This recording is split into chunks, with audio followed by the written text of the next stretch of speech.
Di tengah-tengah semua benda ni, negara-negara ni memilih untuk tidak membalas serangan kata Iran. Satu yang sangat di luar jangkaan, di mana Amerika gagal melaga-lagakan sekutu Arab dia untuk berperang dengan Iran. 46 tahun mereka menyemai benih. Inilah satu diktator Syiah yang akan menjatuhkan negara Sunni.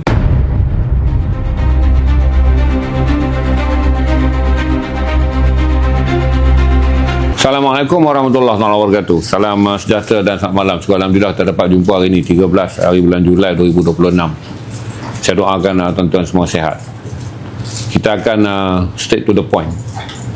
Kajian saya 4 bulan saya tak wawancara kajian saya sejak perjalanan yang jauh dulu. Betul. Satu soalan saya yang pertama saya akan tanya kepada Tuan Haji Nasai kerana saya di follow dan saya baca banyak tulisan serta video Tuan Haji Nasai mengenai Iran dan Amerika. Ya. Saya ambil dulu pandangan saya supaya boleh dibantah. Saya yakinlah pandangannya akan dibantah bahawa perang ini tidak akan ada penghujung. Ya. Dia akan menjadi ball rolling yang panjang. Ya. Kerana salah satu adalah Amerika akan cuba mendapatkan manfaat sebanyak mungkin daripada ketegangan ini. Dan syarat-syarat yang dituntut oleh Iran adalah bonus kepada Amerika kerana mereka boleh memperpanjangkan. Baik. Saya ada sebuah buku daripada Graham Fuller. Salah satu daripada apa yang Graham Fuller cakap, selama 27 tahun dia menjadi Naib Presiden Persikan dengan spesifik fokus dia adalah sebagai CIA dalam Asia Barat. Kata dia, apabila Barat menyedari bahawa perlumbaan industri memerlukan bahan bakar dan Barat tahu bahawa negara bekas jajahan yang ditinggalkan dan menghasilkan bahan bakar yang besar yang menjadi nyawa kepada industri dunia moden adalah dunia Arab. Dan kata dia kerana orang Arab ini memakai pakaian Islam untuk menyerang pakaian Arab dia payah sebab mereka ini adalah pakaian Islam, maka bagi membolehkan penjarahan, penindasan, memburukkan orang Islam yang mana negara-negara industri utama akan menyokong kerana Islam bukan negara industri daripada timur sampai ke barat, maka burukkanlah Islam dengan menjadikan orang-orang Arab ini mempunyai pandangan Islam dan agama Islam ini adalah satu agama yang mencetuskan ekstremisme dan mencetuskan segala macam. Maka dengan itu penjarahan ke atas nama agama dapat dibuat, matlamatnya adalah mengeluarkan minyak. Ini kita boleh kata betul apabila ia berlaku di Iraq.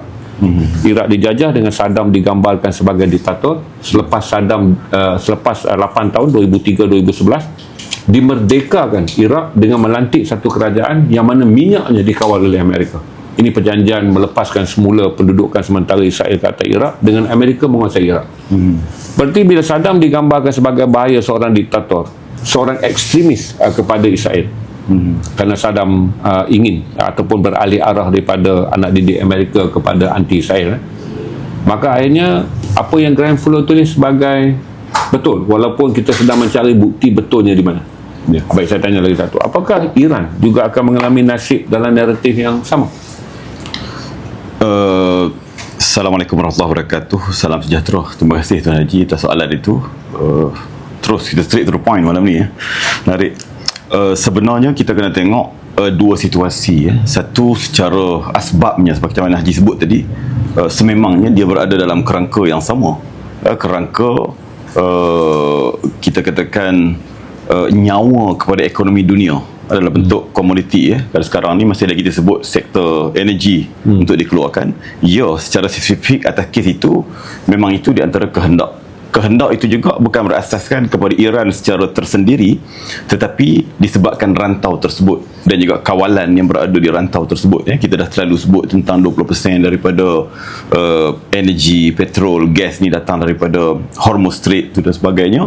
Maka benda yang mereka selama ni berdekad-dekad lamanya menjangkakan telah berlaku, iaitu kawalan terhadap Selat Hormuz. Maknanya bukan sekadar stok ataupun reserve minyak yang banyak ada pada Iran dan juga gas itu yang betul-betul menjadi daya tarikan kepada mereka. Saya hurai sikit lagi. Dan yang keduanya kita kena tengok dalam konteks a big picture yang dah sedekad lebih dah lebih kurang dunia membincangkan tentang apa yang disebut sebagai the shifting of power ataupun great power competition, pertemuan di antara dua kuasa besar ataupun beberapa kuasa besar. Jadi dia ada dalam dua kerangka itu. Jadi kalau dalam konteks yang kedua ni, dalam great power competition ini, maknanya pertembungan ataupun persaingan kuasa-kuasa besar ini, Iran itu hanya duduk dalam salah satu daripada puzzle-puzzle yang sedang disusun. Jadi peperangan itu peperangan ke arah untuk menghalang the rising power, kuasa baru yang sedang meningkat, dan ke arah US nak mempertahankan kedudukan dia. Jadi itu yang kita boleh tengok dalam konteks itu. Tapi dalam konteks yang kita sebut tadi, kehendak kepada energi ataupun sumber itu tadi bukan satu benda yang baru. Selepas daripada Perang Dunia Kedua, satu benda yang menjadi kehilangan besar kepada kuasa barat, terutamanya Great Britain, adalah hilangnya India. Selama ini India adalah diistilahkan sebagai sumber utama kepada British untuk menggerakkan jentera penjajahan dia di rantau Asia dan juga di Afrika. Maknanya daripada India itulah sampailah kepada tanah Melayu, sebagai Indonesia, Myanmar, kemudian pergi sampai ke rantau Pasifik, sampai ke China dan sebagainya. Sumbernya adalah India. Tetapi bila dia terpaksa memerdekakan India 1947, maka tidak ada lagi sumber itu, maka sumber berikutnya adalah datang daripada Iran. Jadi sebab itulah fokus dia terlalu berat diletakkan kepada Iran. Waktu itu Iran pun ditemui minyak dan sebagainya, British pun BP buat cari gali, dapat hasil yang begitu banyak. Sebab itulah juga kita tengok apa yang berlaku kepada Muhammad Mossadegh 1953, Perdana Menteri Iran yang digulingkan. Semua ada kaitan dengan sumber-sumber tersebut. Tetapi penguasaan mereka tu tak lama, 79 berubah, dan daripada 79 sampai ke hari ini tetaplah benda tu menjadi apa kita istilahkan sebagai fokus kepada Amerika dan juga blok-blok barat untuk menguasai sumber energi tersebut. Tetapi kalau kita tengok sehari dua ini nak dikaitkan dengan buku yang Haji sebut tadi, ya ada benarnya. Maknanya kalaulah kita boleh menggunakan Islam itu secara nama agamanya untuk diburukkan, supaya peperangan itu boleh diwujudkan, maka dalam konteks Iran itu pula, maka dikecilkan lagi dalam bentuk kita katakan mazhab Sunni Syiah tadi sejak tahun 1979. Jadi ke depan ini katalah takdir akhir sekali dia berjaya untuk menguasai Iran, bukan menguasai dalam konteks regime change. Iran pun berubah dia punya polisi luar dia dan sebagainya. Mereka pun nak berkawan dengan dia. Akhir sekali waktu itu dah tak jadi Syiah Syurah. Tapi cerita dia, pokok utama dia adalah sumber energi tadi. Dan kalau kita tengok satu persatu, satu saya cadangkan kalau siapa yang berminat untuk baca lebih tinggi sikit, baca Farid Zakaria, antara karya terbaru dia, The Age of Revolution. Dia menerangkan tentang sejarah revolusi dunia daripada zaman Belanda dulu dan sebagainya. Sebenarnya memang setiap kali berlakunya revolusi satu zaman ke satu zaman berikutnya itu, dia ada satu produk yang kita istilahkan sebagai komoditi. Jadi komoditi itu yang nak dikawal. Sebab apa? Sebab dia jadi alat untuk menguatkan ekonomi, menggerakkan jentera ekonomi. Sebelum daripada orang tengok petrol dan juga gas ini, dunia melihat kepada biji timah dan juga getah. Salah satu daripada komoditi utama. Sebab itulah rantau kita jadi rantau yang penting, menjadi sasaran kepada Belanda, British dan juga apa lagi, Perancis, Spanyol, sebab benda-benda gitu. Sebelum pada tu rempah ratus, teh dan sebagainya, itu komoditi. Jadi itu benda yang menyebabkan siapa yang menguasainya dia kaya, sama ada memiliki ataupun dia yang kontrol stockpile itu. Walaupun kita katakan rempah ratus itu tidak ada pada dia, teh pun tak ada pada dia. Tapi hari ni mungkin kita tak faham benda tu, sebab kita lah teh apa benda sangat nak bagi jadi kuasa besar teh. Tak, teh adalah satu komoditi masa itu. Kemudian pergi kepada biji timah dan juga getah. Kemudian era ini adalah era energi, maknanya oil and gas. Dan sekarang ni kita berada pada peralihan. Jadi peralihan ini, ni kita kena hati-hati. Peralihan ini macam-macam orang sebut. Era big data, era data analitik, era algoritma, era data, macam-macam lah benda yang dikaitkan dengan AI dan sebagainya. Dan kita adalah salah satu daripada paksi di rantau Asia Pasifik ini. Kalau kita lihat habis data center memang sekarang ni berpusat di Malaysia, memang diinvest heavily di Malaysia, baik daripada US ataupun daripada blok China, daripada mana-mana blok pun tumpu di Malaysia. Bagusnya adalah untuk kita punya ekonomi, bagus peluang pekerjaan, pelaburan dan sebagainya. Tapi ke depan kita pula tak mustahil untuk menjadi salah satu daripada paksi-paksi kepada perebutan geopolitik tadi. Sebagaimana rantau Middle East itu menjadi rebutan disebabkan komoditi energi tadi, ke depan tak mustahil disebabkan kemajuan kita itu, kesempatan kita itu, maka kita pula yang akan menjadi rebutan. Tambahlah sekarang ni memang kita kerana nilai data center. dia lah data center tadi, Big salah data. satu big data itu. Jadi itu sekarang gambaran, tak semestinya tepat contoh yang kita buat ni, tapi nak memahamkan. Habis yang satu soalan Haji tadi.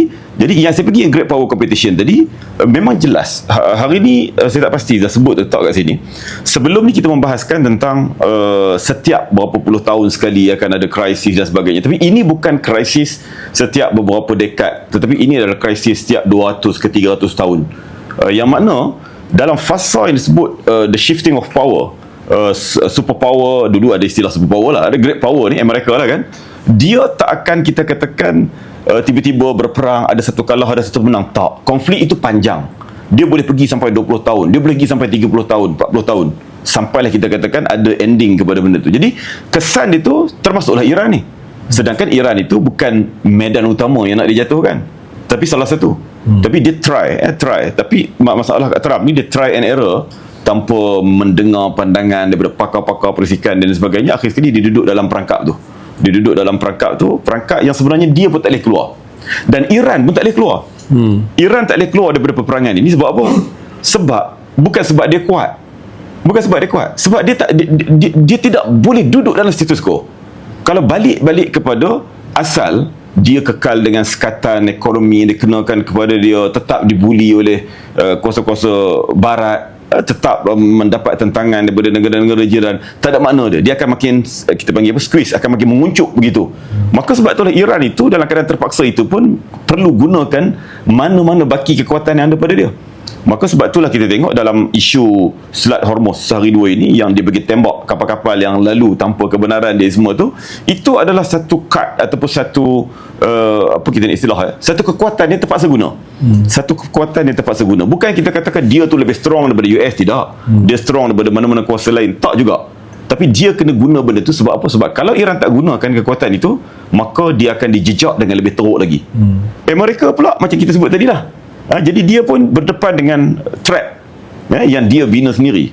Kalau dia hentikan peperangan ini dan menuruti kehendak Iran, maka dia dilihat sebagai orang yang tewas. Kalau dia teruskan pun dia berdepan dengan masalah. Jadi trap tu trap yang sebenarnya payah nak dirungkaikan. Saya setuju sebenarnya memang bukan pengakhiran. Kita pun sebut dalam buku ni lepas, yang perang tahun lepas pun kita dah sebut bukan pengakhiran. Perang 12 hari. 12 hari. 12 hari. 14 hari. Bukan pengakhiran. Sebab kita buat persoalan dekat mukadimah tu kan, permulaan atau pengakhiran. Ini permulaan. Dan ternyata ini dah jadi. Dan sekarang pun telah 8 hari bulan Februari 2022. Jadi situasi dia sebegitu. Jadi saya pun meyakini benda itu tidak berakhir. Mungkin kalaupun berakhir, walaupun memang saya yakini tak akan berakhir, kalaupun berakhir, dia berakhir dalam satu benda yang tidak konkret. Kita tengok contoh di Korea dulu, Korea Utara dan Korea Selatan, dia bukan berakhir dengan satu perjanjian yang betul-betul konkret, ini sempadannya, tak. Tetapi dia sekadar satu ceasefire yang berpanjangan, habis begitu saja. Maka faham-faham sajalah. Tetapi dia ada satu daerah ataupun satu kawasan yang kedua-dua pihak tidak boleh meletakkan tentera di sepadan kedua-dua negara. Tetapi itu bukan penyelesaian. Sebab itu konflik dari tahun 1950-an sampai hari ini tak settle lagi di Korea tu. Sebab apa? Sebab sebenarnya memang tidak ada pun garis pemisah yang konkret. Jadi dalam konteks Iran pun begitu. Tetapi Iran itu ada kelebihan lain sebabkan Hormuz Strait tadi. Kalau kita tengok dalam perbahasan John Mearsheimer, dia membahaskan the stopping power water, macam mana kuasa-kuasa besar tertentu ni tak tergugat ataupun naik cepat dan sebagainya. Sebab apa? Sebab ada air, ada satu saiz air yang sangat luas. Amerika dia ada Pasifik dengan Atlantik. Laut yang besar menyebabkan susah mana-mana kuasa nak mencabar dia, pergi kat dia. Australia sepatutnya berpotensi untuk jadi konflik. Sebab apa? Australia ni kaya, memang banyak dia punya harta benda dia punya sumber bumi dia banyak, tapi di Australia tidak ada konflik. Sebab apa? Australia negara yang tidak ada sempadan daratan. Dan negara yang ada sempadan daratan pula memang banyak konflik, macam Europe dulu. Sebab dia sempadan darat di antara Perancis, Jerman dengan Rusia tu perang tak berhenti. Sebelum tu lagi Austria, Hungary dan sebagainya kan. Bersama juga dengan India, Pakistan, Afghanistan, China. Dia lock dia punya sempadan itu di atas land border tadi masalah. Tetapi saya cuba nak panjangkan idea Mearsheimer tadi. Saya ada buat pembahasan baru ni. Kalau air itu dalam menjadi satu perisai disebabkan satu saiz yang besar. Dalam konteks Iran ini, air juga menjadi perisai kepada negara dia. Sekejap lagi Haji nak tanya pasal kita nak bincang pasal Lebanon kan? Sekejap lagi saya cerita pasal itu juga. Macam mana geografi sempit itu yang selalu disebut choke point itu, yang dia tidak sifat dia sebagaimana choke point di negara-negara lain. Sebab apa? Sebab Iran bukan sekadar menjadi pengawal kepada choke point Selat Hormuz itu, menyebabkan lawan dia tidak mudah-mudah untuk masuk kat dia. Sebab macam mana sekalipun pengeboman dilakukan berbulan-bulan, macam mana sekalipun sekatan laut dilakukan oleh Navy, sesekali tidak boleh meruntuhkan mana-mana rejim. Pertukaran tak berlaku, bagaimana tentera darat tak boleh berlabuh, tak boleh masuk. Tapi dalam konteks Iran ni memang tak boleh nak berlabuh lah. Tentera darat memang tak boleh nak pergi. Sebab apa? Sebab ada laluan yang dikawal. Dan dikawal pula dengan sekarang ni bukan lagi advanced weapon yang biasanya associate dengan negara-negara yang kaya yang boleh menghasilkan, tetapi effective weapon. Apa dia? Drone. Jadi kalaulah runtuh satu Iran tu pun, drone tu tetap tak akan pupus. Sebab apa? Sekarang ni non-state actor, kumpulan-kumpulan NGO pun boleh buat drone sendiri. Jadi dengan gangguan drone itu 1-2 biji pun yang mengganggu kapal-kapal, menyebabkan tak ada kapal yang berani nak lalu kawasan tu. Jadi itulah perangkap-perangkap yang sekarang ni sebenarnya laluan-laluan air ni menjadi sangat penting. Tetapi kita kena tengok juga, jangan kita katakan semestinya menguntungkan. Saya ditanya oleh media Cina, bagaimana dengan konteks Selat Melaka. Jadi kalau kita tengok dalam konteks Iran, seolah-olah dia menyembelahi Iran. Bukan menyembelahi itu maknanya dia sebagai pemenang, tapi dia boleh menjadi satu penyebab lawan dia tak boleh jejak dia. Sebab apa? Sebab dia kontus itu. Apakah dengan Selat Melaka? Selat Melaka pun lagi sebenarnya dari segi nilai dagangan, Selat Melaka bawa pergi ke Laut Cina Selatan ni sebenarnya berganda lagi besar daripada Middle East, sama ada di Selat Hormuz ataupun Laut Merah. Nilai lebih besar, 3 ke 6 trilion nilai dagangan yang melalui kawasan-kawasan ni. 45% daripada petroleum, 42% daripada gas, semua lalu kot laluan ni. Kita lagi besar. Tapi adakah kita boleh duduk dalam keadaan yang sama sebagaimana di Selat Hormuz tadi? Ataupun akhir sekali bukan jadi satu kekuatan, jadi pula medan perebutan, medan konflik, medan peperangan yang sebenarnya tidak menguntungkan siapa-siapa pun yang berada di rantau ni. Jadi benda-benda begini saya suka untuk bincangkan malam ni ya. Kita katakan apa, sebagai percambahan. Jangan duk tengok, kita tengok Iran, tengok Palestin, tengok Lebanon, kita tak terasa pun benda tu ada kena mengena dengan kita. Sebenarnya ada kena mengena dengan kita. Satu soalan saya akan tanya untuk basicnya, begini ya, apabila kita panggil New World Order yang established dan New World Order pada era yang tidak established, dipanggil NWO, mereka memiliki kata salah satu daripada 2 titik kelemahan di kalangan orang Islam oleh penggerak-penggerak barat ketika mereka melihat bagaimana nak melumpuhkan Islam. Mereka kata tak perlu diusahakan, tetapi di kalangan orang Islam masalah ni dah ada, labur dan kemudian raihlah keuntungan. Saya ambilkan dulu. Satu adalah sekiranya orang Islam itu berbeza negara dalam konteks Iran, hasutlah mereka untuk berbalah kerana Sunni dan Syiah. Ini tak perlu dilabur kerana ini telah berlaku sendiri dalam krisis dalaman mereka. Kalau mereka itu sama mazhab, langgarkanlah mereka antara fundamentalis dan juga konservatif. Iaitu fundamental, orang yang berpegang pada asas Islam, manakala golongan konservatif nakkan Islam dan identiti nasional, identiti bangsa. Saya nak ambil kata, akhirnya dengan datangnya China di Asia Barat, dia berjaya menghapuskan perkara tersebut. Menjadikan sebelum perang Iran ni, Saudi telah pun menandatangani perjanjian dengan Iran di bawah pengaruh Beijing untuk membolehkan kedua-dua pihak menerima hakikat kamu bermusuh kerana dulu negara-negara Sunni diberi gambaran Iran adalah sebuah diktator baru apabila mereka muncul sebagai revolusi Islam, di mana jatuhnya Syah Iran di kalangan gerakan rakyat berasaskan Syiah. Ini akan berlaku di negara Sunni. Menjadikan raja-raja Sunni yang takut ni membawa masuk Amerika. Itu yang sekarang banyak pekalan-pekalan tentera Amerika yang dibom oleh Iran. Tapi perkara ini selepas 4 dekad, lahirlah raja-raja Sunni yang baru yang faham bahawa Iran yang digambarkan oleh Amerika dan sekutu barat, yang dipercayai oleh mak ayah mereka, ayah dan atuk mereka, nenek moyang mereka ni sebenarnya tidak sedemikian. Maka adalah bibit-bibit merosotnya apa dipanggil ketegangan Syiah revolusi dan juga monarki Sunni yang mungkin terancam. Selesai bab tu. Menjadikan sekarang Amerika dan juga sekutu Israel dia terpaksa mencari jalan baru untuk memecah belahkan blok Islam supaya mereka boleh menikmati ketegangan. Satu, kerana mereka menikmati ketegangan penguasaan minyak hasil daripada pertukaran persenjataan. Berarti Amerika membekalkan senjata kepada negara-negara Sunni, dan kemudian mereka negara-negara Sunni menjual minyak kepada Iran. kepada Amerika. Dengan mereka. Ini menjadikan Iran adalah satu aset yang sangat mudah bagi Barat. Beli minyak, bagi duit minyak pada negara Arab beli balik senjata kepada negara-negara Barat. Ini keuntungannya. Tapi sekarang apa narratif yang sedang dibina apabila mereka melihat kalaulah dibiarkan campur tangan China yang mendamaikan dan kemudian menghapuskan sentimen yang sebenarnya New World Order cipta di atas masyarakat masa untuk meraih keuntungan ekonomi, Ya. maka perang ini dibina. Di mana perang ini dibina untuk pertama kali Israel dibawa masuk dengan menggunakan alasan senjata yang ada di Iran. Ini sekarang dah mula dengan uranium dan nuklear. Senjata yang ada di Iran ini sebagai satu yang mengancam kestabilan dunia. Berarti dalam naratif baru selama 40 tahun lebih yang Israel tak pernah berperang terus dengan negara Arab dari segi negara Iran dan Arab dari segi perang ini, kecuali dalam perang lama 67 dan 73. Soalan saya, ini fasa baru yang tak disedari orang Islam, di mana fasa melagakan Sunni dan Syiah dengan menggunakan buruknya imej revolusi Islam tahun 79 dan terancamnya negara-negara monarki berraja di kalangan negara Arab itu dah berakhir. Kerana pintasan Cina yang begitu pantas kita tahun 2023. Apa yang akan berlaku dalam perang ni yang akan menjadikan kalau dalam pandangan saya, Amerika nak negara-negara Arab ini terus diserang oleh Iran, kerana Amerika tahu Iran tak boleh menyerang Amerika, maka dia akan menyerang puluhan ataupun ratusan tapak yang berada di Bahrain, yang ada di Kuwait, yang ada di Arab Saudi, ada di Qatar, ada di Jordan, ada di Oman.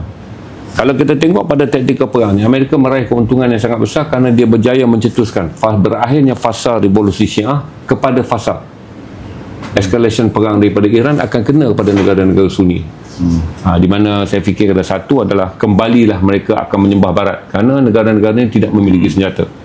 Tapi sejauh mana Iran akan menjadi ancaman yang seburuk itu, yang kalaulah ini naratif yang dimainkan oleh Israel dan Amerika untuk kembali menakluk dan meletakkan pengaruh atas tanah negara Islam Sunni, sejauh mana perkara ini akan boleh berkesan?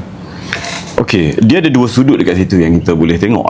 Pertama, kita kena tengok perbandingan era permusuhan di Middle East ini dengan era Jamal Abdel Nasir yang kita katakan dominan di rantau Middle East. Mesir lah, istilahnya Mesir lah ya, terutamanya era Jamal Abdel Nasir, dengan era Iran pasca revolusi 1979.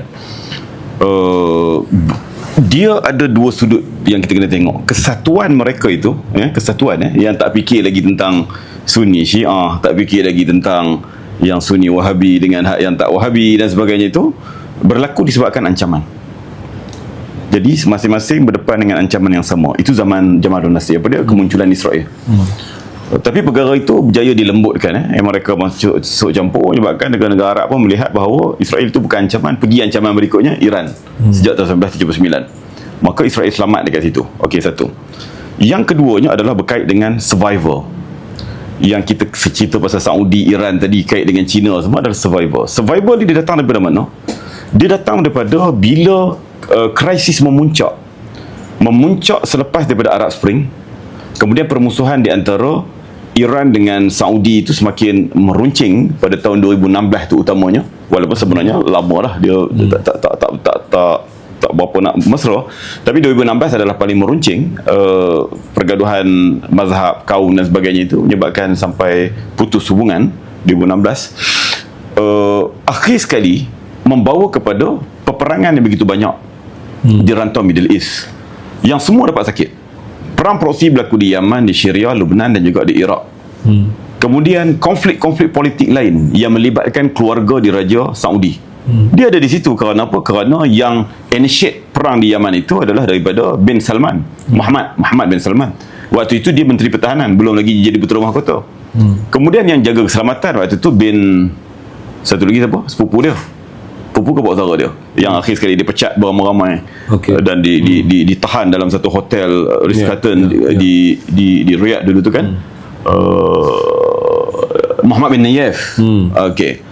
Begitu juga di UAE juga ada keretakan di antara kita katakan dia kan federation, dipanggil United Emirates tu kan. Dia ada banyak tu kan, Abu Dhabi semua tu ada ketua-ketua masing-masing itu pun. Jadi semua itu memberi kepada impak ekonomi dan juga impak politik dalaman, termasuk Turki. termasuk Turki, termasuk Mesir, termasuk semua tu. Impak dia apa? Impak ekonomi yang sangat teruk, duit habis banyak. Yang keduanya, impak politik dalaman yang rapuh. Saudi rapuh bila pergaduhan sesama keluarga diraja tu berlaku. Turki rapuh bila mana Erdogan buat kali pertama 2015 tak boleh bentuk kerajaan secara bersendirian, kena bergabung, dan sampai ke hari ini tahun ke tahun makin merosot.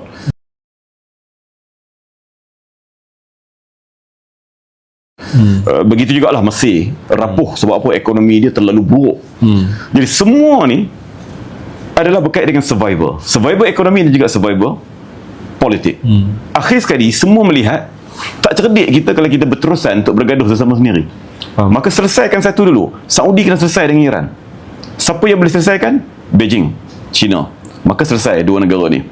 Kemudian Turki dengan Mesir, selesai. Siapa yang tolong? Qatar waktu World Cup 2022. Pertemuan pertama Erdogan dengan Al-Sisi. Dan banyak lagi lah negara-negara yang lain. Jadi bila semua berada pada fasa meredakan pertemuan sesama sendiri ni, tak bahas dah Turki Ikhwanis dengan Mesir dan juga negara-negara teluk yang kita katakan monarki. Tak timbul lagi dah di antara Sunni dengan Syiah, Iran dengan Saudi punya blok dan sebagainya. Tiba-tiba meletus apa yang berlaku di Gaza 2023 sampai ke hari ini, genocide. Kemudian tiba-tiba berlakunya perang Amerika Israel menentang Iran dan sebagainya. Betul yang Haji sebut tadi, memangnya Amerika merasakan ini masanya untuk pancing Arab untuk perang secara langsung dengan Iran. Sebab dia tengok tadi permainan tadi meredakan pertembungan di rantau Middle East itu satu perkara yang tak dikehendaki oleh Amerika dan juga Israel. Jadi China adalah pengacau yang menyebabkan mereka itu bersatu. Tapi sebenarnya bukan kerana faktor China semata-mata. Sebab China adalah alternatif. Dia bukan nak kat China. China adalah alternatif waktu ni nak tolak Barat sebagai pengganti untuk investment dan sebagainya. China. Tetapi sebenarnya sesama dia itu pun kesedaran muncul daripada isu survival tadi. Isu survival tadi. Akhir sekali, bila Amerika datang perang dengan Iran ini, memang ada maklumat yang kita baca, negara-negara tertentu, tak banyak, satu dua yang terpancing untuk bertindak berperang sama. Tetapi negara yang dominan, Qatar, Oman dan juga Saudi, mengambil sikap tak boleh. Kita yang sedang duduk, kita katakan fasa belum begini, cumanya sudah mula kita katakan berpaut di antara satu sama lain ni, tak boleh pergi. Bukan isu dia setuju dengan Syiah, bukan isu Syiah setuju dengan Sunni, dia tak babit benda tu pun. Tapi masing-masing perlu survive. Kalau tidak, dia juga akan berdepan dengan konflik. Jadi walaupun seteruk itu, kita katakan Iran melakukan serangan terhadap pangkalan-pangkalan tentera milik mereka lah, di Qatar, di Saudi dan sebagainya, tapi tidak pun memancing untuk negara-negara itu pergi bertindak. Walaupun ada kecaman dan sebagainya, tetap benda tu benda yang bukan level yang sepatutnya. Dan benda itulah yang dibahaskan dengan baru-baru ini bila pengkebumian Said Ali Khamenei dihadiri oleh Timbalan Menteri Luar Saudi dan sebagainya. Benda tu dia bukan satu benda yang biasa. Benda tu bukan satu benda yang biasa. Itu adalah petunjuk-petunjuk bahawa apa yang dibahaskan selama ini ada backdoor ataupun ada deal belakang tabir antara Saudi dengan Iran. Qatar lagilah terang-terang dan sebagainya. Sememangnya berlaku. Sebab apa? Sebab dia tidak boleh ada satu, apa kita katakan, satu memulakan balik satu benda yang merugikan. Bila mana escalation, bila mana mereka meningkatkan balik pertemuan secara langsung. Okey. Kemudian di pihak Amerika pula, macam mana dia nak menjayakan benda ni? Sebab kedudukan Amerika pada hari ini, dia sudah pun decline relatively. Apa maksud decline secara relatif ini? Bukan dia jatuh duduk nombor 2, China nombor 1. Dah tak. Dia masih lagi kedudukan yang terkuat. Tapi sekarang ni negara-negara lain dah semakin kuat, semakin merapati dia. Banyak orang lain, menyebabkan negara-negara lain semakin ada autonomi. Tak perlu pun untuk bimbang kalau mereka kenakan sekatan, kenakan tekanan begitu dan begini. Kita ambil contoh kehadiran ke pengkebumian yang disahkan hanya 30 negara yang hadir. Tetapi selepas 2 hari rupanya 100 negara hadir. Termasuk daripada Afrika, daripada Thailand pun pergi, Myanmar pun pergi semua tu kan. Jadi itu satu benda yang pelik. Akhir sekali negara jiran kita yang sebut Indonesia yang buat keputusan tak pergi, hantar duta saja, level duta saja, duta yang duduk di Tehran. Akhir sekali buat keputusan hantar yang paling kanan, Menteri Luar dan juga Speaker Parlimen, termasuk ketua Nahdlatul Ulama dan sebagainya, untuk pergi walau bukan jadual dia pergi ziarah makam dan sebagainya. Ini bukan cerita ziarah makam, ini bukan cerita mereka bersetuju dengan Ali Khamenei, bukan cerita mereka setuju dengan Syiah, tak. Cerita dia bagaimana hari ini Amerika itu tidak lagi mudah-mudah dipatuhi oleh sekutu-sekutu, negara-negara sederhana ataupun negara-negara kecil. Apatah lagi kita tengok sekutu dia sendiri pun terang-terang menunjukkan perlawanan kepada dia, baik Kanada, baik Perancis dan lain-lain negara-negara Eropah kan. Jadi itu situasi yang sedang berlaku pada ketika ini, yang kena faham dua dalam satu, yang kita kena pelajari sebenarnya. Walaupun kita sering sebahagian kita lah, tak semua lah kan, kita condemn Arab, mereka berada di Middle East, kenapa perang tak habis-habis kan? Senjata banyak, duit banyak, minyak banyak, pasal apa tak boleh nak hentam Israel satu-satunya dan sebagainya. Tetapi kita tak duduk dalam situasi itu. Satu, secara geografinya memang lokasi menjadi rebutan sejak ribuan tahun pun. Sebelum datangnya Nabi Muhammad pun itu tempat rebutan, Rom, Parsi dan sebagainya. Kita tak duduk di tempat sepenting itu. Yang keduanya, kalau kita tengok, sebenarnya telah pun berlaku anjakan yang cukup besar. Walaupun pada hari ini mereka tidak bertindak sebagaimana Iran bertindak, sebagaimana Hamas ke Hizbullah ke bertindak dalam isu Israel itu, tetapi sebenarnya perubahan yang berlaku pada ketika ini perubahan yang agak drastik sebenarnya, yang tak mudah-mudah untuk Amerika kita katakan plan supaya semua turuti dia, sebagaimana perang Teluk dulu, sebagaimana perang Kuwait dulu 90-an. Sebab apa? Sebab masing-masing merasakan sakit dia. Bukan masing-masing itu baik. Ini dia politik antarabangsa, kita tak bahas tentang orang baik orang jahat. Politik dalam negara pun tak bahas baik jahat. Orang politik yang perasaan dia baik. Ada yang baik, ada yang baik. Bukan. Tapi ini politik antarabangsa lagi tidak ada, saya kira ada yang marah. Saya kira politik tak bahas jahat atau baik, tetapi survivor. Jadi sekarang ni kalau mereka turuti kehendak mereka, yang nak punah tu negara mereka. Betul. Iran memang punah dah. Sebab apa? Dia dah kena sekatan 40 tahun lebih. Nothing to lose. Serang lagi pun tak apalah, mati-matilah. Biasalah kematian tu. Yaman pun begitu juga. Syria, Palestin begitu juga. Tapi mereka yang tak pernah berdepan dengan kita katakan kerugian sebegitu, takkan nak rugi lagi. Takkan nak rugi lagi. Jadi mereka dah melihat bahawa tak boleh pergi. Jadi itu satu masalah besar kepada mereka hari ini. Dasar apa, polisi apa dia buat pun, dia berdepan dengan gangguan. Belum cerita dalaman dia lagi. Ini semua kita kata bala lah. Mereka yang kita katakan istilah kasarnya bertuhankan kepada liberalism, yang Amerika bawa, Amerika cukup banggakan, terutamanya lepas perang dingin, berakhirnya Soviet Union 1991. Amerika lah satu-satunya tauladan kita, demokrasi segala macam, hak asasi manusia, LGBT. Sekarang semua tu musnah disebabkan liberalism tu. Musnah disebabkan hari ini dia campur tangan dekat negara orang lain. Akhir sekali menyebabkan yang dia sebut selama ni kononnya dia membawa kedamaian, dengan demokrasi itu dah tak ada kedamaian. Dia mencipta peperangan. Disebabkan peperangan yang dicipta membunuh orang-orang awam yang tidak bersalah, melahirkan terorisme. Mereka mengatakan tidak perlu kita ikut hukum undang-undang antarabangsa, buat aktiviti teroris. Bila datangnya teroris sejak pada 2001, isu teroris, maka ancaman dah tidak lagi boleh dikawal. Kalau ancaman datang daripada negara, dulu dia kata Saddam, Iraq, senang dia nak kawal, dia nak kena sekatan. Bila ancaman datang daripada non-state actor, maknanya aktor bukan negara, teroris lah, kumpulan lah, apa semua, macam mana nak kawal? Mereka tidak duduk dalam sistem. Akhir sekali susah. Bila susah, buatlah undang-undang baru pula. Itulah di Amerika hari ini, liberalism tu dah macam tak ada. Hak individu dah tak ada dah. Mereka sikit-sikit hak individu, hak asasi manusia. Sebab apa? Sebab rakyat dia, mesej ke apa, email ke, segala maklumat, semua dalam pemantauan kerajaan. Akta patriotik. Akta patriotik, betul satu. And then Homeland Department, antara bau tubuh semua tu yang boleh pergi baca email orang, baca.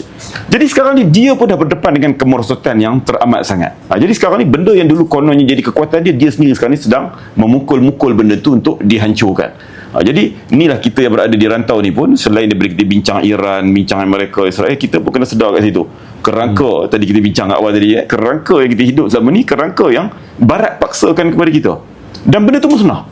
Dan sekarang ni dia pun tak boleh pakai kerangka tu. Dulu dia ajak kita buat perdagangan bebas, sekarang dia kenakan tarif kat kita. Dulu dia ajak kita kepada demokrasi, sekarang dia pun dah sekat demokrasi. Sebab dia tengok benda tu tak menguntungkan dia. Jadi last kali kita ni kena balik jadi orang yang ada jati diri. Kita yang berada di rantau Asia ni terutamanya, di Asia Tenggara ni terutamanya, orang Malaysia, sebenarnya rantau kita ni rantau yang kaya dengan adab-adab, kesopanan dan budaya tersendiri yang tak sepatutnya kita copy and paste 100% daripada apa yang Barat. Patut belajar daripada Barat ni teknologi dan sebagainya, bukan pergi ambil habis semua benda-benda yang ada tu kan. Kita boleh tengok je sikit je lah Haji. Saya kebetulan saya tengah buat edit untuk ke fasa terakhir buku baru kita nak terbit insya-Allah seminggu 2 minggu lagi. Saya harap boleh kita Haji lancarkan di sini berkait dengan akar konflik di Asia Timur. Cerita tentang Korea, Jepun, Taiwan, China dan sebagainya ni. Kita ada akar budaya kita tersendiri yang tak sama dengan Barat disebutkan tadi. Jadi benda-benda gitu sebenarnya benda yang membina kekuatan. Tapi bila kita campur dan kita ambil 100% daripada orang tu yang menjadi punca kepada kita berbalah sesama sendiri dan sebagainya. Panjanglah nak cerita tajuk ni. Nanti boleh kita sambung lagi lah. Saya nampak satu perkara yang kita pelajar daripada perang ni adalah racun yang ditanam selama puluhan tahun untuk membolehkan Sunni dan Syiah berperang tidak berlaku. Tadi Ustaz pernah jelaskan bahawa setelah Iran melancarkan siri serangan sama ada secara lebih besar, skala lebih besarnya adalah kepada Bahrain. Kedua paling besar adalah Kuwait. Kemudian tempias, yang label tempias paling besar adalah Qatar, Arab Saudi. Yang kena hujung-hujung adalah Jordan. Yang tidak dijangka adalah Oman. Di tengah-tengah semua benda ni, negara-negara ni memilih untuk tidak membalas serangan kata Iran. Itu tahap kefahaman yang sangat tinggi bahawa Iran telah ditolak ke dinding dan kemudian telah pun diletakkan pistol di atas kepala oleh Amerika. Menjadikan kesabaran negara-negara ni adalah satu yang sangat di luar jangkaan kita. Di mana Amerika gagal melaga-lagakan sekutu Arab dia untuk berperang dengan Iran. Walaupun 46 tahun mereka menyemai benih, inilah satu diktator Syiah yang akan menjatuhkan negara Sunni. Saya cuma nak cerita tentang peranan yang dimainkan oleh Pakistan dan juga Oman. Oh, menarik. Okey. Di mana untuk pertama kali kita melihat seluruh negara Islam berusaha untuk saling menyelamatkan negara Islam. Berarti mereka tidak boleh menyelesaikan Iran dari segi membantu memerangi Amerika. Tetapi semua negara terjun untuk bersama-sama dengan Iran bagi memastikan bagaimana perang ini dapat dihentikan dengan cara yang baik, mengelakkan serantau menjadi lebih teruk. Kerana saya tahu Pakistan dan juga Oman, Qatar yang memainkan peranan penting, Arab Saudi yang membantu daripada belakang, Kuwait dan juga Bahrain yang langsung tak boleh membuat apa peranan kerana mereka adalah sebuah negara lebih kuasa kecil dari segi melobi ini. Nampak bahawa salah satu perkara yang boleh kita ambil iktibar dalam perang ini, penyatuan tidaklah mudah, tidaklah susah. Selepas kita rasa 46 tahun yang sangat tegang, datangnya Pakistan dia boleh merundingkan, di mana Pakistan bukan bangsa Arab dan kemudian Iran menganggap diri dia bukan bangsa Arab kerana sifat Parsi. Orang-orang Arab menganggap Iran adalah Ottoman moden kerana dia adalah Parsi, kerana istilah era-era yang ada. Tapi kejutan, apa yang Ustaz boleh ambil bahagian yang positif dulu, iaitu kita mula sedar bahawa apa yang dimomokkan tentang perbezaan mazhab yang kita pegang kemudian dibakar api dia oleh Barat, hari ini boleh kita padamkan. Yang kedua, apa yang dibebangi oleh Syekh Abu Hasan Al-Nadwi dalam kitab yang sangat masyhur, Kemunduran Islam, itu dia menyebut tentang salah satu daripada fasa yang sangat buruk bagi dalam era Islam moden. Setiap umat Islam akan mendulukan bangsanya daripada agamanya. Berarti ini Melayu Islam, ini Arab Islam, ini Pakistan Islam. Dan nampak dalam perang ni menjadikan semua orang kembali kepada titik penting, kita ini orang Islam. Berarti dalam fasa-fasa yang ada ni, boleh tak Ustaz beri satu gambaran bagaimana kita belajar daripada pembulian, pembantaian di antara Israel dan Amerika ni, dan dia membangkitkan semangat kita ini orang Islam, terutama langkah besar yang dimainkan oleh Pakistan. Kemudian betapa lemah lembutnya tindak balas negara Arab apabila mereka diserang oleh Iran dengan faham tak mungkinlah Iran melakukan ini dengan sengaja kalau bukan dia berada di bawah pembantaian Amerika. Kembalinya kita ini orang Islam. Mungkin Ustaz boleh elaborate untuk saya faham, kaum penonton faham bahawa tidaklah perang ini berlaku di atas satu yang sia-sia. Dia telah membuka minda umat Islam untuk percaya dan kembali kepada apa yang telah kita abaikan apabila British dan juga negara penjajah memerdekakan kita di bawah negara-negara yang berkotak. Tapi hari ini nampak kelihatan pemimpin-pemimpin ini, walaupun secara identitinya dulu kita tak jangka mereka akan melakukan kerja ini, tapi hari ini mereka telah mendidik kita semua untuk faham, baliklah ke meja dan berundinglah sebagai kita ini orang Islam. So, Ustaz boleh elaborate? Okey, kalau kita tengok Haji tadi berkait dengan perkara Pakistan, sebenarnya satu benda yang mengejutkan. Tetapi kita faham bahawa permulaan kepada inisiatif Pakistan itu adalah daripada 4 menteri luar, Turki, Mesir, Saudi dan Pakistan. Dan kebetulan 4-4 itu ada baru buat apa yang disebut sebagai military pact, kita katakan gabungan ketenteraan bersama, yang bermula asalnya di antara Saudi dengan Pakistan, kemudian Saudi Turki, kemudian Mesir, Turki, kemudian akhir sekali bergabung empat-empat. Dan semua benda ni terjadi kerana apa? Salah satu daripadanya bila mana yang kita sebut tadi, ancaman. Tadi kita hurai buat survival saja, tak hurai buat ancaman. Bila ini hikmah, bila Israel terlalu melampau tindakan di Gaza dan tidak terhad kepada Gaza, pergi kepada tebing barat, pergi kepada Syria. Bila jatuhnya Bashar, dia masuk lagi ke dalam kepada Syria, pergi kepada Lebanon, sekarang ni sangat teruk di Lebanon itu, pergi ke Qatar, serangan Tunisia, banyak negara, menyebabkan akhir sekali Saudi rasa dia tak terlepas.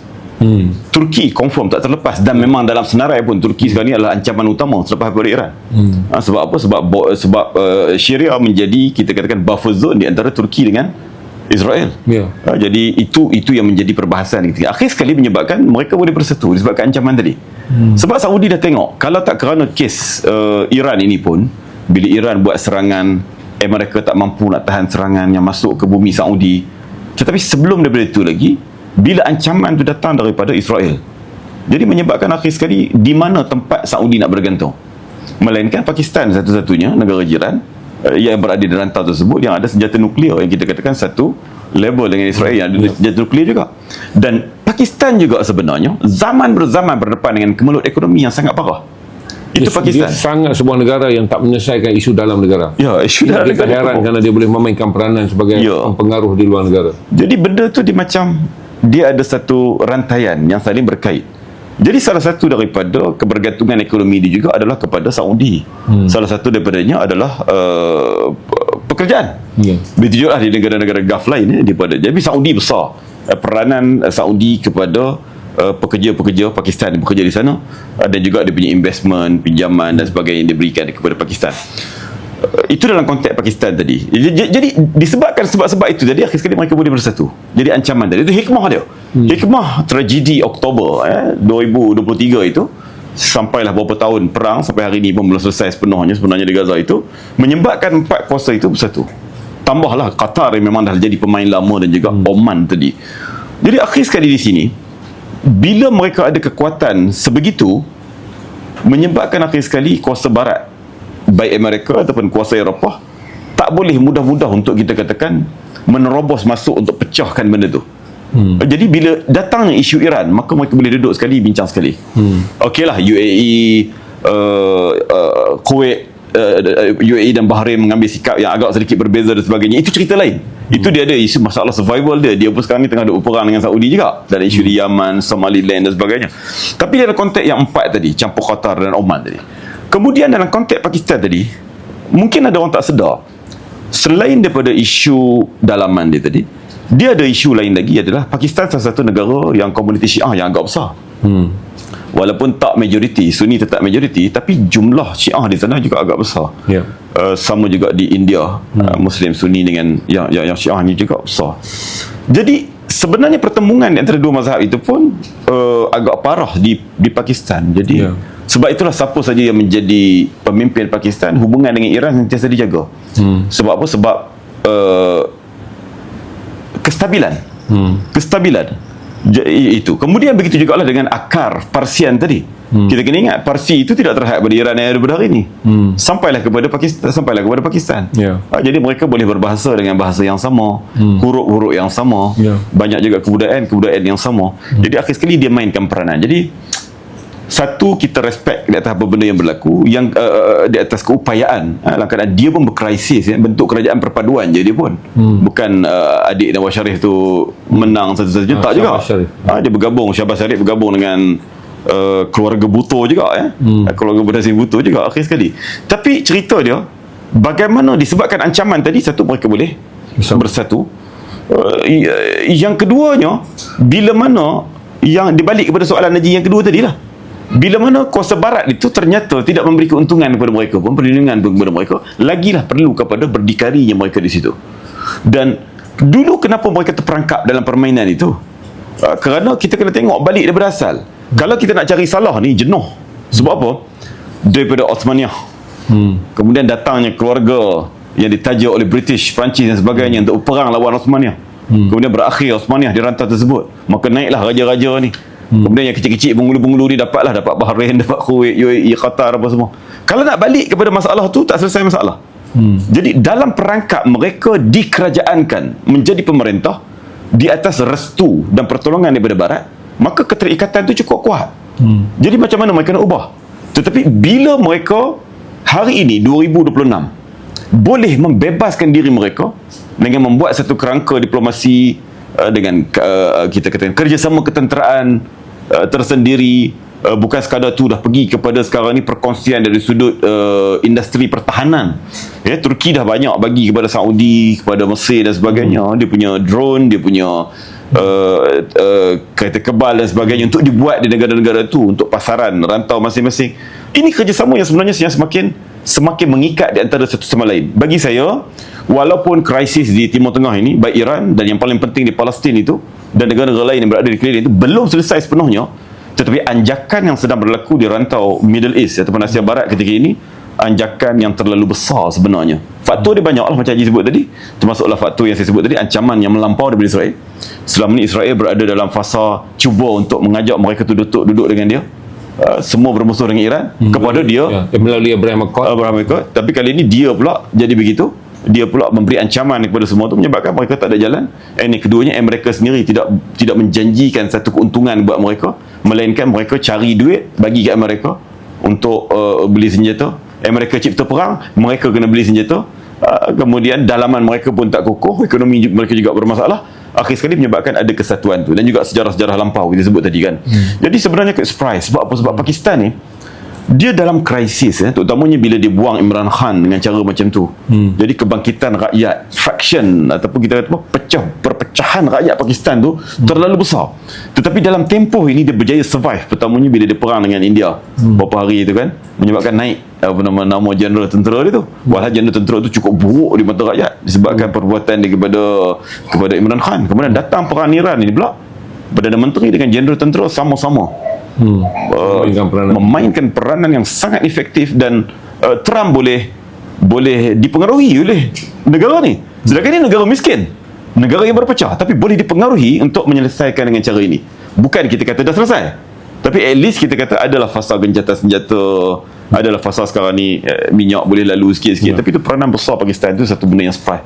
Jadi sebenarnya kita yang berada di sini tak padanlah kita sekadar mengulas ataupun mengecam mereka. Kita tengok perkembangan ini untuk kita pelajari. Benda yang terlalu sulit untuk berlaku, hari ini dah berlaku. Jadi kalaulah benda ini kita katakan tak dibakar, menyebabkan akhir sekali mereka berpecah balik, saya nampak satu masa depan yang gemilang. Tak lama dah, insya-Allah. Dan saya nak ambil satu lagi gambaran. Akhirnya Malaysia dan Indonesia juga tak boleh berkecuali. Saya jelaskan bahawa sekiranya perang ini panjang dan kemudian kesan ke atas harga minyak bagi negara-negara pengguna seperti Malaysia dan Indonesia, ini kesan yang berlaku di Selat Hormuz. Dan kalau kita lihat sekarang, walaupun hari ini harga minyak hari ini dah balik $80, berarti top up kerajaan bagi kita punya subsidi akan naik 3 bilion. Sekiranya perang ini panjang dan kemudian tak nampak tanda-tanda berakhir, ada kemungkinan November ketika belanjawan 2027 dibentangkan, kerajaan terpaksa menyediakan jumlah subsidi berasaskan subsidi perang yang tidak selesai. Berarti tahun lepas subsidi minyak kita hanya 16 bilion. Dijangka tahun ini dengan keadaan yang terumbang-ambing, kerajaan telah mempersiapkan 40 bilion tambahan daripada 24 bilion. Saya nak jelaskan macam ni. Sekiranya isu ni tak diselesaikan, mana-mana kerajaan, walaupun sentimen pilihan raya mengatakan kaum atau apa, tetapi adalah undi protes ekonomi. Berarti sekiranya Malaysia dan Indonesia tidak menyertai dan kemudiannya membantu penyelesaian di Selat Hormuz, mana-mana kerajaan yang memerintah akan jatuh kerana kesan ekonomi. Ini yang berlaku dalam United Kingdom. Mereka jatuhkan Rishi Sunak kerana seorang pemimpin yang dianggap tak boleh mengembalikan ekonomi. Mereka pilih dan letak harapan yang tinggi pada Keir Starmer. 2 tahun Keir Starmer tak boleh menyelesaikan pilihan raya, pilih pilihan raya mayor, mereka pilih pasukan baru iaitu Parti Reform. Keir Starmer diturunkan, kita tunggu Andy Burnham akan naik. Berarti di negara barat pun kesan daripada perang dan ekonomi menjadikan rakyat tak akan lagi rasional memilih mana-mana pemimpin kecuali dengan cepat kamu memulihkan ekonomi, sedangkan dia berkait dengan ekonomi global. Betul. Dan pilihan raya kalau diadakan di Malaysia dan Indonesia pun, hukuman ke atas ekonomi global yang tak stabil, yang tak boleh ditangani oleh kerajaan mana-mana negara akan menjadi dia dihukum oleh pengundi dia. Betul. Ini adalah isu antarabangsa yang Satu dunia. ya, satu dia. Tapi sekiranya Malaysia dan Indonesia dua lagi wilayah yang dianggap sebagai entiti Islam yang terbesar. Kita kena ingat selepas Arab, bangsa yang terbesar dalam entiti Islam adalah orang daripada Malaysia dan Indonesia selain daripada gabungan orang-orang Islam di Asia Selatan. Macam mana Tuan Nasaid lihat? Kerana kita play safe dalam isu Iran, Indonesia juga play safe. Indonesia kelihatan cenderung lebih melihat Amerika sebagai kiblat ekonomi baru. Malaysia lebih cenderung untuk melihat produk-produk yang ada daripada foreign deposit investment adalah daripada barat, menjadikan kita menganggap bahawa Iran bukanlah komponen yang penting untuk kita berada dalam lingkaran yang lebih rapat. Kita mungkin keluarkan komen dan sebagainya, tapi masih lagi dua wilayah yang play safe lah, Malaysia dan Iran. Tapi sampai satu masa saya ingatkan bahawa apa-apa kerajaan yang ditukar pun, import ekonomi yang berpunca daripada Selat Hormuz menjadikan setiap kerajaan yang diganti tidak akan boleh mengubat penyakit yang dialami, iaitu asas kepada kenaikan harga minyak. Jadi kalau Tuan Nasai ada pandangan, apa yang sebenarnya sedang berlaku dan patut dilakukan oleh negara-negara daripada sini, maksud saya Malaysia dan Indonesia, yang mempunyai pengaruh yang sangat besar sebagai satu lagi komuniti Islam yang prominent. Kerana satu, kalau tak minat kerana Islam pun, tapi kamu akan dihukum oleh pengundi kamu kerana kesan ekonomi daripada ketidakstabilan minyak ni pada tahun-tahun mendatang akan menjadikan kamu terjerumus kepada keadaan tidak popular. Jadi mungkin Tuan Haji Nasai tahu ada pandangan mengenai keadaan kita di umat Islam di Malaysia dan Indonesia, bahawa kamu tidak akan terlepas daripada hukuman kalau kamu tidak memainkan peranan yang kondusif. Kamu tak akan terlepas daripada hukuman walaupun naik mana-mana pun kerajaan kalau kamu memainkan peranan untuk tidak nampak dan mengekalkan pendidikan kamu sebagai berkecuali dan berharap terlampau banyak daripada barat, sama ada melalui pelaburan ataupun FDI daripada syarikat-syarikat teknologi ataupun yang sebenarnya semua berbinkan barat. Tapi mungkin Tuan Haji Nasai ada kesan bahawa kita tak memainkan peranan yang cukup besar dari segi geopolitik walaupun kita adalah entiti Islam yang terbesar bagi rantau Asia. Saya setuju tajuk tu. Sebab apa? Sebab pertama kalau kita tengok politik antarabangsa era krisis, dan krisis ini kita sebut bukan krisis yang berulang setiap 10 tahun. Ini krisis besar. 200 tahun, 300 tahun ya, dia perubahan dan dia akan makan masa yang panjang.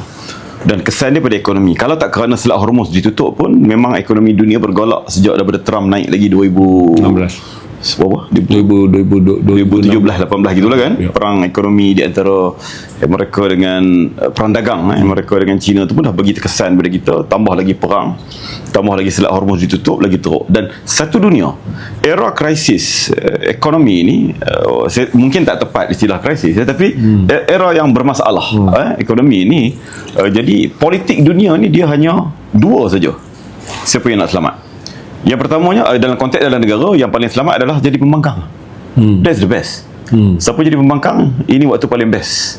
Sebab untuk kita salahkan. Jadi berikutnya siapa jadi kerajaan balik, tak kisah daripada parti mana pun, dia akan hadapi situasi yang sama dengan siapa yang jadi kerajaan pada ketika ini. Ini bukan cerita Malaysia saja, di mana-mana. Okey, sebab apa? Sebab dia tak boleh selesaikan dalam konteks dia sebagai pemimpin lokal. Sebab ini adalah rantaian dunia, rantaian ekonomi dunia yang dia tak boleh selesaikan. Yang kedua kita nak sebut tadi, apa dia? Era ini, dua kelompok saya sebut tadi je kan. Dua kelompok yang akan lahir di era krisis ialah kelompok pertamanya, kelompok kiri dan juga kelompok kanan. Kiri kita katakan hari ini dia punya watak dia adalah Zohran Mamdani. Okey, semua salah kapitalis. Semua salah toke-toke. Semua salah. Jadi kita nak kurangkan cukai, kita nak bagi free tu, free ni, popular lah dia, maka naiklah dia. Saya tak kata dia betul ke dia salah, tak bukan cerita tu. Tapi nak ceritanya memang kena pergi kepada line populis itu. Benar tak benar benda tu, wallahu alam. Boleh menyelesaikan tak boleh menyelesaikan tak, wallahu alam. Tak tahu. Kemudian satu lagi kita jadi kanan. Kanan watak dia Donald Trump. Dan pergilah sampai kat Britain, pergilah kat negara-negara Scandinavian pun dah muncul kelompok kanan, sampailah kat negara kita, sampailah kat mana-mana pun.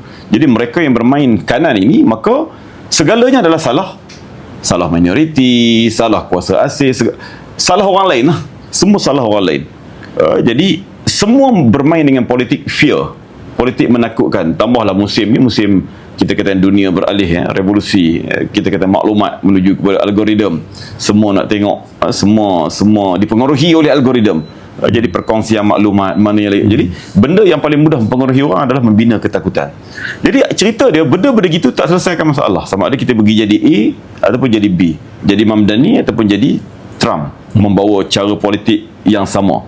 Jadi benda yang patutnya boleh menyelesaikan dua je pandangan saya. Yang pertama tadi, kita juga kena jadi pemain aktif. Malaysia, Indonesia, terutama Indonesia sebenarnya patutnya memainkan peranan yang besar. Malaysia jugalah sebenarnya. Jadi kalau kita katakan keperluan ada pada kita untuk terlibat sama dengan secara aktifnya dalam usaha diplomasi agar perkara ini dapat ditahan, itu sepatutnya benda tu kena buat. Dan kita yang rakyat yang tak ada apa-apa ni pun, kita kena faham lah tajuk tu. Dia bukan sibuk tentang urusan luar tapi tak fokus dalam negara. Tak, periuk nasi kita, kopi kita, beras kita tu datangnya daripada rantaian isu-isu geopolitik yang berlaku di antarabangsa. Tu yang kena faham betul-betul. And then yang keduanya adalah dalam konteks untuk sustain dalam tempoh yang lama. Saya nak sebut kat Haji, Asia Tenggara 10 negara sebelah campur dengan Timor Leste. The worst case adalah Filipin. 90% lebih minyak dia diimport daripada Selat Hormuz. 90%, 96, 98 lebih macam tu. Kemudian Vietnam. Yang kedua, yang ketiga adalah Thailand. Vietnam dalam 80 lebih, Thailand tak silap saya dalam 70 lebih. Bergantung. Okey, itu satu isu. Okey. Sebab kita jangan kita kata kita cerita Vietnam, Filipin, Thailand itu cerita orang. Tak, ada kena-mengena dengan kita. Ada kena-mengena. Kalau krisis berlaku di Vietnam, di Filipin, maka Sabah akan penuh dengan lambakan orang-orang Filipin. Kalau krisis berlaku di Indonesia, maka Semenanjung semua ni akan dipenuhi. Jadi kita akan berdepan daripada kita hari ni duk marah dekat Rohingya, ke depan ni nak jadi krisis baru pula pasal apa? Pakat negara jiran, pakat barat datang sini. Okey, itu satu.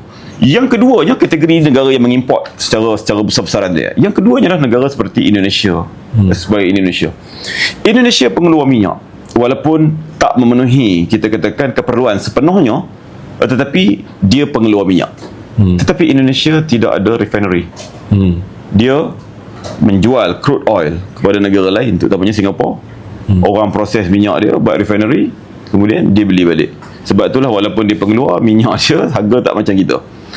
Ini satu benda yang kita kena sedar dalam konteks kita Malaysia. Kita agak beruntung sebab apa? Sebab kita banyak pusat refinery kita di Pengerang dan sebagainya, itu yang menyebabkan kita tak terhad dengan minyak kita saja yang kita import. Yang terbaru dalam krisis ini, bila Perdana Menteri Australia datang kat sini, dia offer tambahan dia untuk jual crude oil dia untuk kita proses, kemudian dia beli balik dan juga untuk keperluan kita, dan kita pun import daripada tempat lain. Tapi saya nak ceritanya apa, walaupun kita berada pada tahap itu, tetaplah kita katakan infra yang kita ada itu, keupayaan yang kita ada itu, keupayaan yang tidak boleh memberi jaminan untuk kita sustain di waktu krisis yang sangat teruk. Menandakan apa? Sangat tingginya keperluan kepada kita ni, yang kita hak rakyat ni. Orang politik, dia fikir orang politik lah untuk fokus kepada pembinaan kepakaran, pembinaan keupayaan dan sebagainya, supaya akhir sekali kita boleh mencukupkan keperluan negara kita dari segi kepakaran itu. Kemudian kita juga boleh mencukupkan keperluan untuk rantau ini, segi pemprosesan dan sebagainya. Sebab tu last sekali saya macam kita nak cakap dulu lagi, nak tak nak balik pada pendidikan, balik kepada ilmu, macam mana kita nak lahirkan lebih ramai lagi mereka yang pakar, mahir dalam bidang ini. Sebab kalau tidak, kita akan berdepan dengan benda yang sama. Walaupun kita katakan krisis di Selat Hormuz ini selesai, kita katakan sehari dua ini, tidak menjamin krisis berikutnya berlaku pada berikutnya. Kita kena ingat bahawa laluan minyak itu tidak di Hormuz itu saja, dia tutup dekat Laut Merah. Jadi isu lain pula, dia tutup lagi kat tempat-tempat air lain, and then esok berlaku krisis di Selat Melaka ataupun Laut Cina Selatan. Itu satu benda yang lebih menakutkan pada kita, sebab dia dekat dengan kita. Jadi semua benda tu akan ada. Akhir sekali nak sustain, dua, kita kena jadi active player dalam geopolitik. Kita bukan jadi pemerhati sekadar keluar statement menyokong, menentang, membidas, memuji gitu gini. Tapi kita kena jadi pemain aktif. Jadi kita katakan selama ni buruk-buruk negara yang berada di Asia Selatan dan juga Asia Tengah itu, hari ini mereka menjadi pemain aktif. Pakistan yang miskin negaranya, tapi hari ini jadi pemain aktif. Jadi macam mana kita pun nak jadi pemain aktif? Ini bukan isu nak jadi hero, bukan nak jadi hero. Ini hari ini tak apalah Anwar Ibrahim jadi Perdana Menteri, esok tak tahulah kok siapa jadi Perdana Menteri pula. Siapa pun dia, logik dia adalah, logik dia sekarang ni adalah siapa pun. Berarti sekiranya harga minyak kekal melepasi $80 USD per barrel bagi tahun hujung dan ke depan, negara akan menanggung 3 bilion ringgit Malaysia sebulan. Berarti yang jadi 36 bilion. Dan 36 bilion ni adalah belanjawan satu kementerian. Besar. adalah satu proses membina lebuh raya baru, kapal terbang baru, Terencat. menyelesaikan semua rumah orang miskin, menyelesaikan semua keperluan-keperluan yang dibahas dalam kesihatan. 36 bilion. Yang mana terpaksa kita sedut dan kita beri kepada subsidi minyak. Dan ini adalah juga perkara yang menjadikan, kalau kita kata Malaysia lah, ini juga yang mengubah apa yang berlaku di United Kingdom. Ya. Seorang ketika mereka marah pada konservatif, mereka pilih parti buruh. Nak menjatuhkan parti buruh tak boleh sebab pilihan raya sedang berjalan. Jatuhkan pemimpin parti buruh, digantikan yang baru. Kita tunggu Andy Burnham. Dan saya pun percaya bila Andy Burnham naik, dia pun tak akan boleh menyelesaikan masalah ni. Kerana krisis yang berlaku yang diharapkan oleh rakyat United Kingdom tidak bergantung pada parti dan individu. Ya. Dia bergantung pada stability selat Hormuz. Betul. Dan oleh kerana United Kingdom memainkan peranan tidak mahu bersama Amerika Syarikat dalam perang ni, tapi tidak mahu bersama dengan negara Arab dalam menentang Amerika, menjadi punca selat Hormuz menjadi rusak. Dia besar betul. Seluruh negara-negara Eropah yang tidak menyokong Amerika tetapi mengambil sikap berkecuali sekiranya pilihan raya. Ini mudah. Kita kata Malaysia ni adalah negara yang kita fikir rakyatnya mungkin tak begitu terdedah, tetapi kritikalnya saya kira.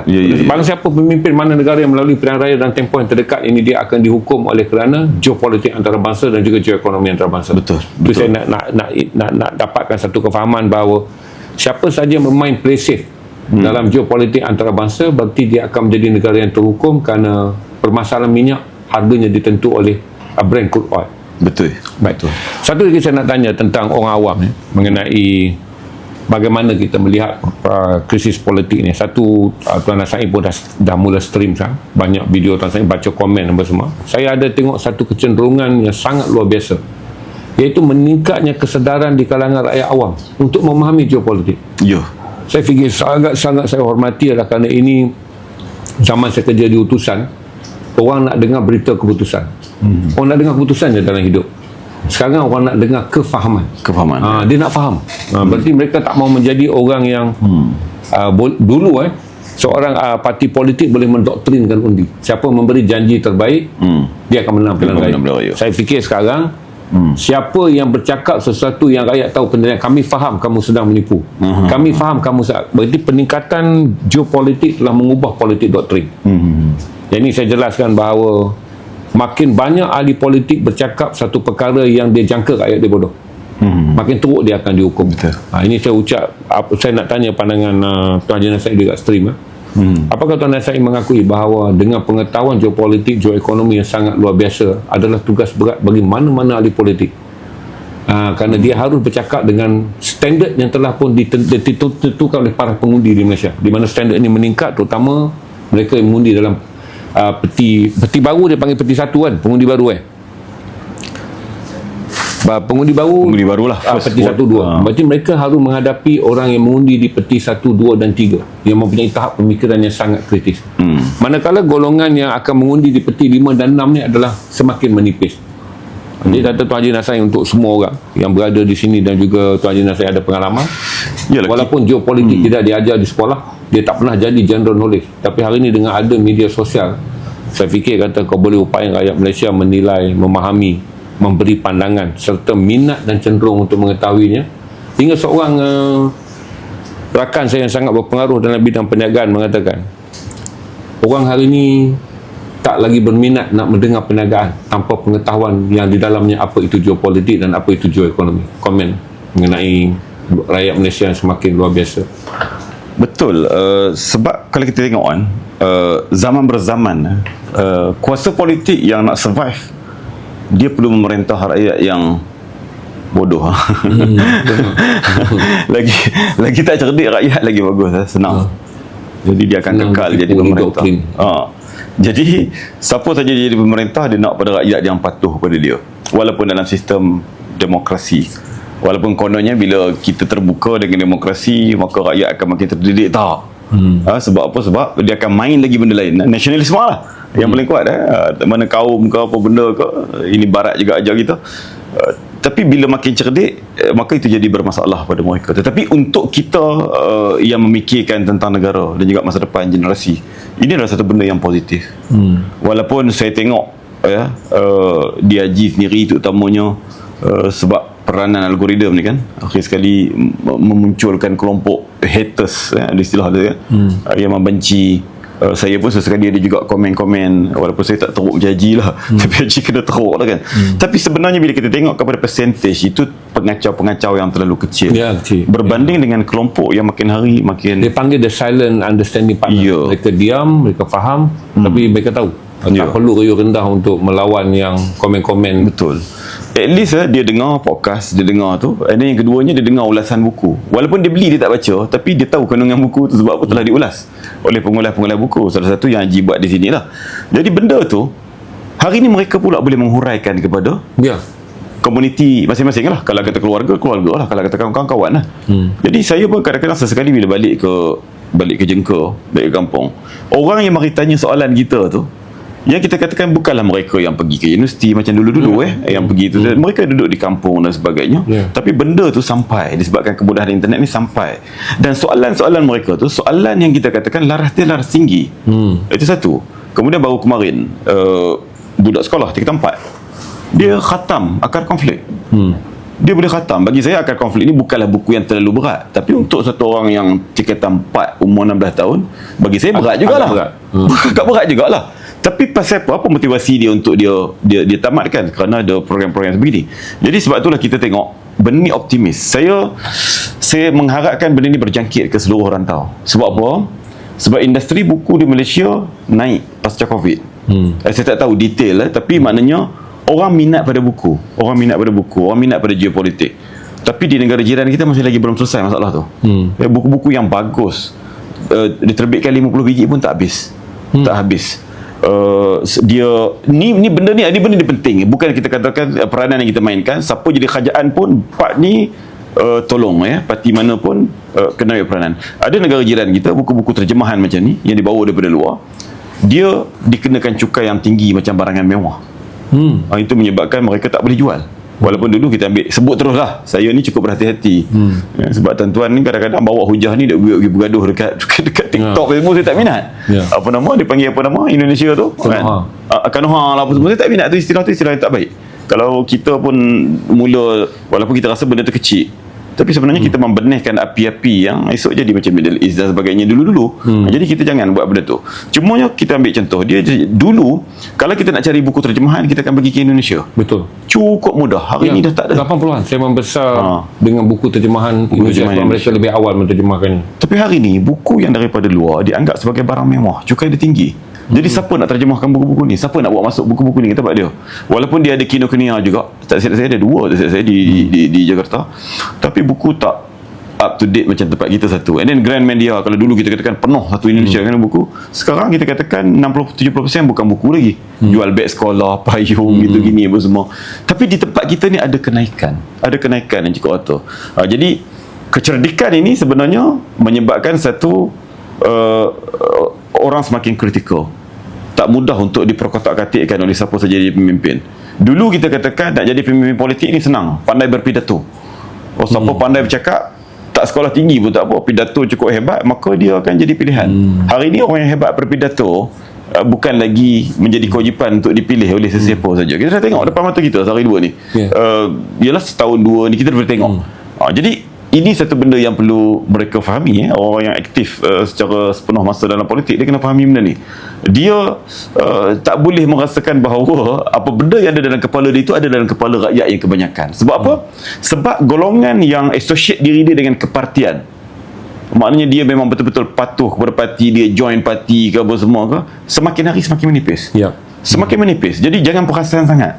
Walaupun yang ni kata ahli dia 1 juta, hak dia 300,000, 200,000, that's nothing. Benda tu tak ada apa. Walaupun sungguh ada keahlian tu, itu belum tentu menjadi satu kayu ukur sebagaimana era 90-an dahulu bahawa mereka adalah pengundi yang tetap. Tak.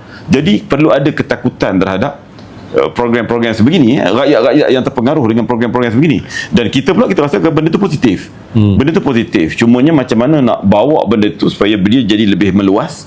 Dan bagi saya pula, saya tak terfikir ramai mana, tapi saya memikirkan bagaimana nak bagi benda tu jadi lebih mendalam. Kalau pembacaan dalam satu-satu isu tu tidak mendalam, maka akhir sekali dia melahirkan orang yang jumut. Kita ambil contoh lah, orang-orang yang kita katakan dulu berada pada fasa jahiliah, tiba-tiba dia dapat hidayah, automatik dia terus jadi pendakwah. Berapa ramai yang sebegini Akhir sekali inilah kelompok yang duk kapir orang lain, menyesatkan orang lain apa semua. Pasal dia rasa dia dah berada pada fasa yang suci. Sebab apa? Sebab kedalaman dan keluasan tu tidak ada. Jadi dalam isu geopolitik begitu juga. Ada orang yang kita katakan dia baru mengenal geopolitik sikit-sikit ni, dia rasakan dia dah tahu segala benda, maka dia jadi ekstrim. Orang ni tak betul, orang ni betul. Tapi alhamdulillah lah, walaupun kita katakan pengetahuan itu meluas secara begitu, tetapi dia berjaya menenggelamkan mereka yang kekal nak berada pada fasa 80-an 90-an. Main lagi isu mazhab, main lagi isu benci-membenci. Dia menjadi golongan yang terlalu terpencil, yang sekarang ni kita katakan macam kita tengok dekat komen Haji tu, dah tak perlu dah Tuan Haji Zainal untuk balas. Pasal apa? Ni banyak dah squad-squad yang ada kefahaman, mereka yang tolong jawab. Itu dah satu benda yang positif. Tapi kalaulah positif ini, kita boleh, istilah yang saya nak gunakan adalah empower. Bukan kita educate, tak. Empower ni maksudnya apa? Kita nak faham dalam bahasa Melayu kita. Dulu kalau orang tanya kat Haji, nak pergi rumah siapa dekat Kuala Sungai Baru, kita akan beritahu, hang terus depan tu sikit jumpa tiang elektrik, corner kanan. Lepas corner kanan jumpa sawah padi lebih kurang 2 relong, hang corner kiri. Lepas tu dia pun lupa lah. Sekarang tak payah, sebab kita persiapkan dekat dia Google Maps ke, Waze ke, M-Map ke. Kita ajar dia cara guna benda tu. Bila kita ajar dia cara berguna benda tu, dia nak pergi mana-mana pun hang tekan sendiri lah. Apa saya pun nak tanya kat aku. Benda tu dah persiapkan. Samalah dalam ilmu geopolitik.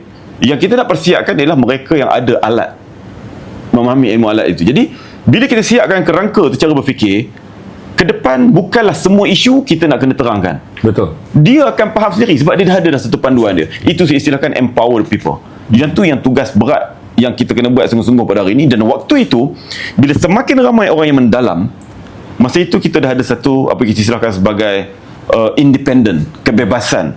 Benda ni sangat perlu.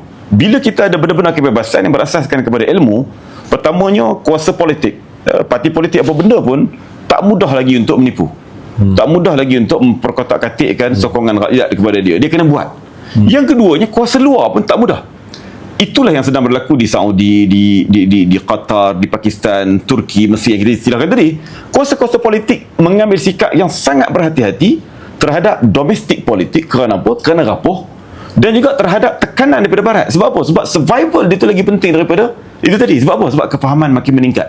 Jadi menyebabkan akhir sekali bila ada peningkatan ilmu sebegitu, akhir sekali pemerintah-pemerintah ni melihat bahawa kita kena lupakan perbezaan lampau. Pakistan kena usahakan untuk supaya Iran itu damai. Kalau Iran itu tidak damai, tak berhenti perang, Pakistan akan kena lagi teruk.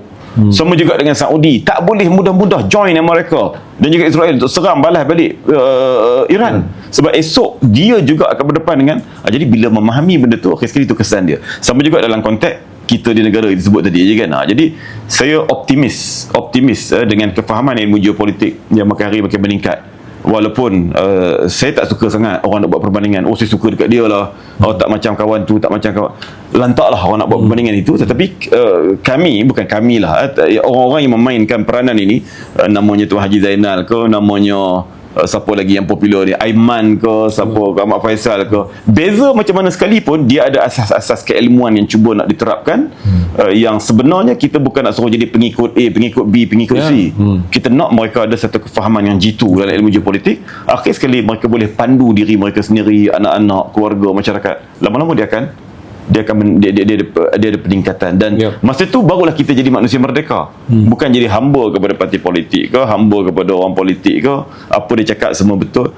Dan petunjuk-petunjuk tu dah nampak hari ni. Tapi itulah masalahnya, bila orang yang duduk di tempat berkuasa ataupun orang yang mengejar berkuasa yang dah duduk di kuasa ataupun mengejar kuasa, dia tetap duduk berada dalam fasa denial syndrome. Nak menafikan benda tu. Sebab apa? Sebab dia melihat kepada kesucian. Sedangkan dalam politik itu tidak membincangkan tentang kesucian. Jadi tak apalah, dia dengan dia lah, kita dengan kerja buat kita. Tuan Haji Nasai datang dengan buku ni, Akar Segala Konflik. Cuma mana ni kita akan kombokan je lah dengan pasal ke pasal. Kalau tuan-tuan nak, tuan-tuan boleh pilih dua. Dan lagi satu ataupun kombo Haji Nasai dengan buku baru saya, iaitu anekdot buku. Satu adalah geopolitik, satu adalah buku kumpulan esei artikel saya bersangkut dengan pelbagai perkara. Ataupun tuan-tuan nak kombo dengan anekdot buku saya yang baru dalam siri anekdot ni cuma yang baru dicetak untuk naskah 3,000 Kalau tuan-tuan nak, hari ni kita belanja RM50 je. Berarti buku ni 40, buku ni 35, 75. Kita belanja RM50. Kalau yang ni buku ni 35, buku ni adalah 35, 70. Semua jadi RM50 je. Untuk malam ni bagi meraihkan penulis buku Akar Konflik ini, tadi saya cerita. Tuan-tuan boleh lock sekarang, Ilham dah buka. Mana-mana pun tuan-tuan ambil combo ni dan combo ni Okey, RM50 tetap harganya. Daripada ini 50 RM75, yang ni dengan yang ini jadi RM75, tuan-tuan hanya akan dapat 50. Okey, tuan-tuan boleh beli. Tuan Haji Nasai cerita dulu tentang Akar Konflik. Saya selalu dah review 2 buku saya. Jadi masa kita tulis Akar Konflik ni, kita lancar pada tahun lepas, bulan 6 kita tulis waktu perang 12 hari itu, dan kita lancar dalam awal bulan 8 je masa Pesta Buku Johor, tak silap masa tu. Tapi saya fikir dia bukanlah semasa. Isu dia menjelaskan satu adalah tentang Yahudi Zionis, tentang konflik Sunni dan Syiah, dan barangkali Tuan Nasai ulas tentang rejim. Saya baca pun saya tak jadikan dia buku semasa. Dia boleh dibaca pada bila-bila masa, kerana ini adalah asas di mana Tuan Haji memperkenalkan latar belakang bagi konflik yang telah bermula sejak puluhan tahun yang lalu. Betul. Jadi kalau tuan-tuan tengok bendera kita letak kat sini pun, bendera Iran, bendera Saudi mewakili negara-negara Arab, dan juga bendera Israel, rejim Zionis kat situ. Jadi kita buat di situ, dan kebetulan masa kita tulis itu, kita tak merasa, kita mungkin ramai tak merasakan benda tu ada kena mengena dengan kita. Tapi bila dah pergi kepada perang skala besar ini menyebabkan Selat Hormuz tertutup, maka dia pergi kepada kita pada hari ini, kesan dia.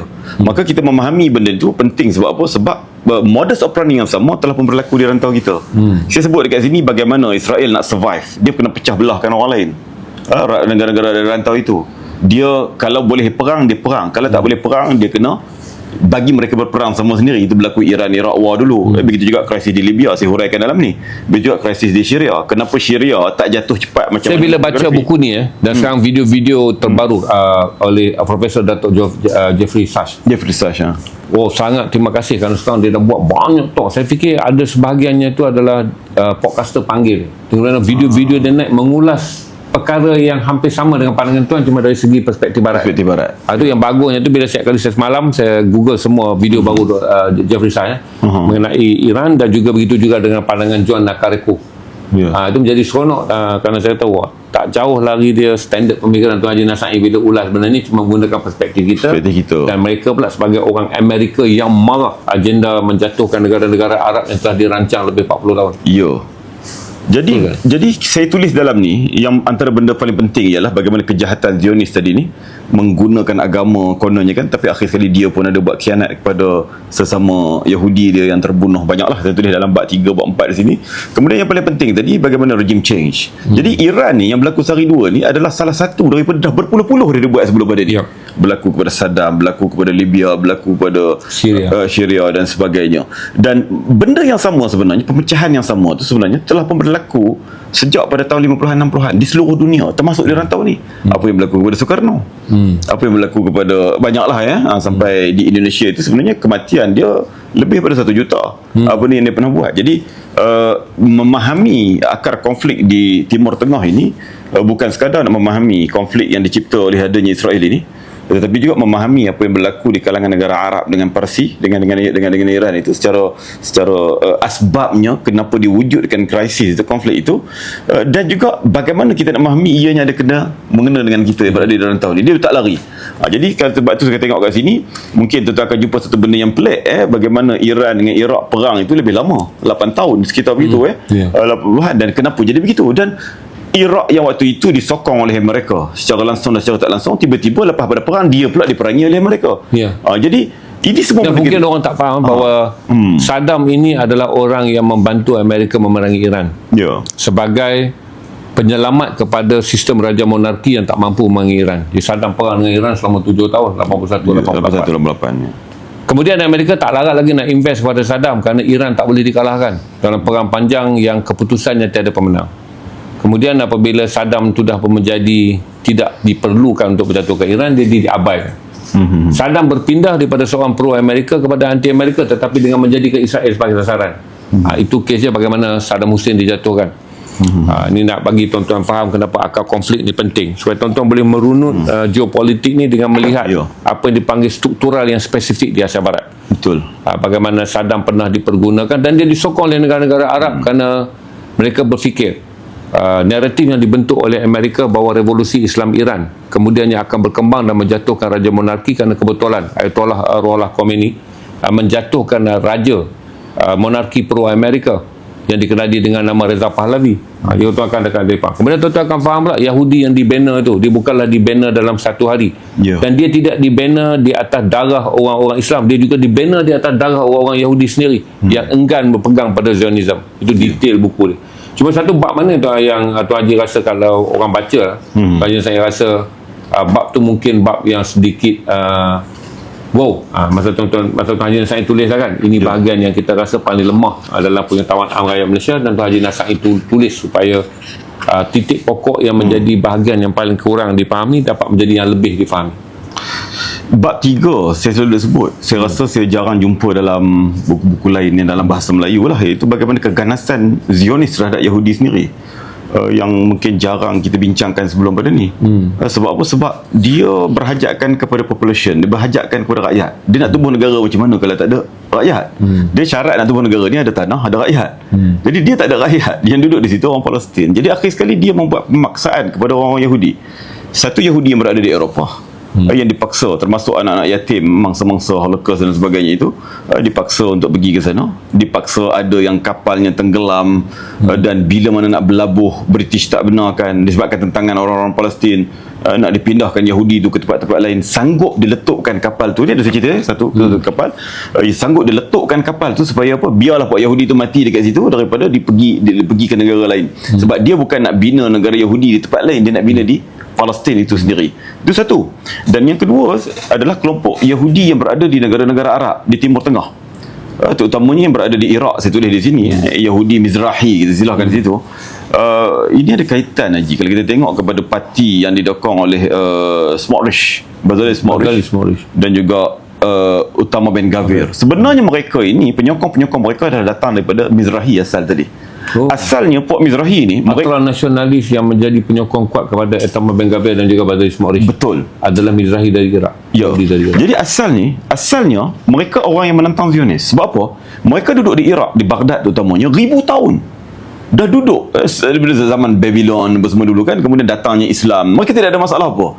Mereka dah ada tanah mereka sendiri, ada pekerjaan mereka sendiri semua. Jadi Zionis paksa mereka untuk pindah tahun 30-an, 40-an, mereka tak nak berpindah. Ini saya catatkan, tuan-tuan ingat kat sini. Saya catatkan. Tapi akhir sekali tahun 50-an, maknanya negara itu telah ditubuhkan tahun 1948, negara haram itu, maka mereka dipaksa dengan pengeboman terhadap dia punya rumah-rumah ibadah dia, pengeboman terhadap kedai-kedai. Ini saya catat kat sini. Dalam bab 3, bab 4 lebih kurang begitu. Kemudian akhir sekali mereka terpaksa berpindah jadi warga negara Israel, tetapi mereka menjadi warga negara kelas kedua. Sebab apa? Ni kelompok hak degil dulu, kita nak tubuh negara tak nak join. Tapi dah sekarang dah pergi. Oleh kerana tersiksa dengan menjadi second class citizen, mereka nak membuktikan mereka lebih Yahudi daripada Yahudi yang lain, lebih Zionis daripada Zionis yang lain. Maka bagi jadi jahat. Ultranasionalis, tinggalkan bahasa Arab, walaupun mereka adalah Arab. Arab, mereka boleh berbahasa Arab, ada budaya Arab, tinggal semua benda tu, dan mereka jadi lebih ekstrim daripada ekstrim yang lain. Mereka lah yang menyiksa penduduk-penduduk tebing barat Arab, mereka lah yang menyiksa mereka berada di Jerusalem dan sebagainya.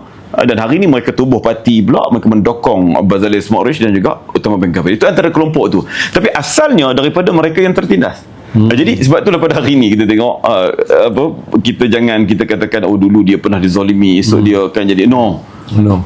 Orang yang pernah kena zalim ni setiap bulan dia buat zalim kat orang, teruk lagi benda tu. Itu yang berlaku sekarang ni di tebing barat. Dia tak dapat Gaza, dia sedang tumpu kepada tebing barat. Pembunuhan yang untuk update di tebing barat sangat buruk dalam tempoh 10 hari yang terakhir ni.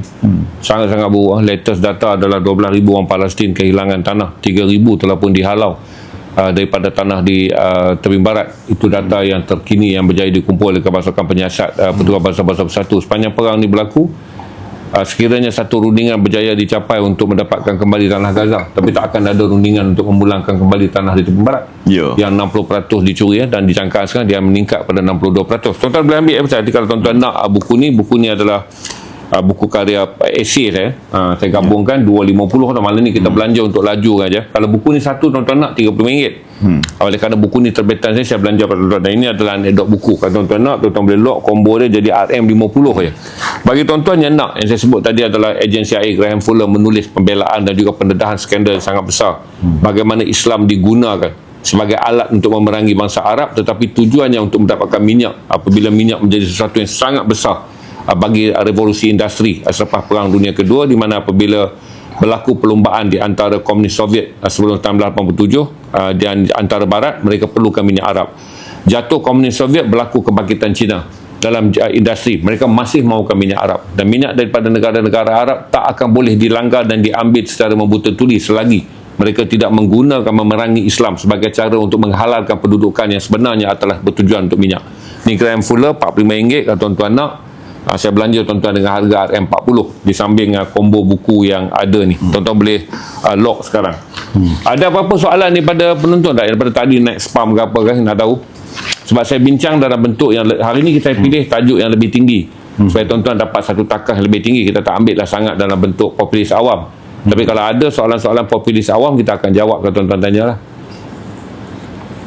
Minggu depan Tuan Haji Nasai datang untuk 2 minggu lagi. Kalau dia datang, kita akan bincang pula tentang pilihan raya Israel. Kerana dewan mereka akan terbubar secara rasmi pada 17 hari bulan Julai ni. Berarti dia penggal dia berakhir 17 Julai. Kalau kerajaan dia tidak mengumumkan apa, secara perlembagaan dia terbubar. Begitu. Dengan terbubar pada 17 bulan Julai, mereka ada 100 hari untuk buat pilihan raya. Berarti tarikh terakhir kerajaan sementara ataupun dipanggil Benjamin Netanyahu boleh berkekal adalah 100 hari hinggalah 27 hari bulan Oktober. Jadi kita akan bincangkan tentang kombinasi di antara Naftali Bennett dan juga seorang lagi pemimpin tentera yang membuka parti baru. Sejauh mana utuhnya kedudukan parti Likud yang dipimpin oleh Benjamin Netanyahu, apakah relevan lagi kedudukan Itamar Ben-Gvir dan juga Bezalel Smotrich. Dalam kerangka review 54% adalah mereka yang menjangkakan parti baru akan menang dalam pertama kali 11 parti Islam. Dia 11 parti Islam ni maksudnya kota parlimen Knesset tu ada 11 untuk orang Islam. Dan dijangka bahawa 11 anggota Parlimen Islam ni tidak akan lagi memainkan peranan seperti dulu, tidak pernah menyokong mana-mana parti untuk bentuk kerajaan.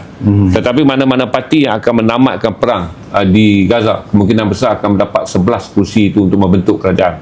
Ini antara perkembangan baru untuk tuan-tuan tahu bahawa parti Likud penggal dia 4 tahun, dia menang pilihan raya pada 17 hari bulan Julai, maka berakhir penggal dia.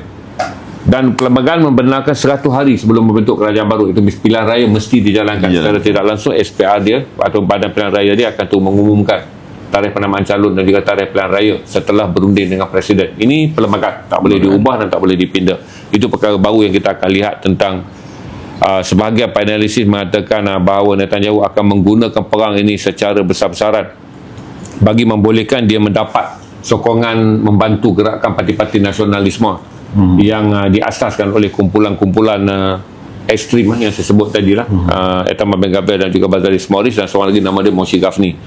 Dan dia mungkin cuba untuk manakala pembangkang akan cuba mendapatkan sokongan parti Haredi dengan menawarkan bahawa sekiranya 11 kursi mereka keluar daripada parti Likud, daripada kerajaan Netanyahu sekarang, mereka akan mendapat satu rang undang-undang yang mengesahkan bahawa orang-orang Haredi tak perlu pergi perang dan tak akan perang pun. Tetapi apakah kita boleh percaya dengan kerajaan Israel yang baru yang turut dipimpin oleh seorang panglima perang yang pernah membunuh begitu ramai orang Islam? Kerana parti baru ni juga dipimpin oleh seorang panglima perang yang bergabung dengan seorang ahli perniagaan yang sangat terkenal, Naftali Bennett. Ada soalan daripada orang awam? Cuba tuan-tuan lock sekarang. Saya belanja tuan-tuan 250 bagi buku ni. Saya fikir kata ini kerana saya nak raih kerana Tuan Haji Nasai. Kerana baki buku Tuan Haji Nasai yang ada pada saya sekitar 200 buah. Jadi saya kalau boleh nak lego bagi jalan, bagi bolehkan tuan-tuan beli, dan daya beli juga sangat perlahan pada bulan-bulan yang begitu kritikal. Jadi buku ni 35, 70, saya turunkan jadi 50. Kalau tuan-tuan gabungkan dengan buku baru saya, iaitu anekdot buku, yang ni 40, yang ni 35, 75, saya turunkan juga 50 untuk membolehkan tuan-tuan membuat banyak pilihan. Ada orang minta gabungan buku lain tak? Kalau tuan-tuan nak minta gabungan buku lain, saya minta Ilham buat. Saya turunkan harga dan saya buat Ilham buat supaya malam ni tuan-tuan boleh membeli apa yang dipanggil sebagai meraihkan tamu saya. Semua combo saya akan adakan akal konflik. Kalau tuan-tuan kata tuan-tuan nak akar konflik dengan buku apa, minta sekarang, nanti saya bagi. Okey, baik Tuan Haji Nasai, saya akan tanya satu. Ada soalan daripada penonton? Tak ada. Okey, saya tanya Tuan Haji Nasai lagi satu mengenai ceasefire. Saya bagi data dulu pada Tuan Haji Nasai. Ketika perang berlanjut 107 hari, daripada 28 hari bulan Mac sampai tu 16 hari bulan 16 hari bulan Jun, ketika sebelum ceasefire, jumlah kapal yang keluar hanya 10 ke 12 bilik kapal yang keluar sepanjang perang Amerika dan sepanjang perang Amerika dan Iran. Amerika Israel perang Iran. Dan harga minyak melampung hingga ke $125 USD. Yang mana banyak orang troll saya kata harga minyak tak akan turun hingga hujung tahun. Kerana harga minyak baru je turun sebentar. Tapi dengan keadaan 4 kali perang dalam tempoh 27 hari ceasefire. Ini ceasefire bermula pada 17 sampai hari ini adalah hari yang ke-27. 4 kali pembantaian, malam ni dijangka pembantaian yang besar. Seperti satu pembantaian, 2 pembantaian, kemudian berhenti ceasefire 2 hari. Berlaku 2 hari pembantaian, malam ni dijangka pembantaian yang lebih besar kerana Amerika lebih, kalau ikut persediaan Amerika, kemungkinan besar dalam sehari 2 hari ini akan ada jet pejuang yang melintas. Ingatlah semua serangan-serangan yang dilancarkan ke atas Iran dalam tempoh 4 kali pencabulan ceasefire ini adalah dengan menggunakan peluru berpandu daripada kapal-kapal perang.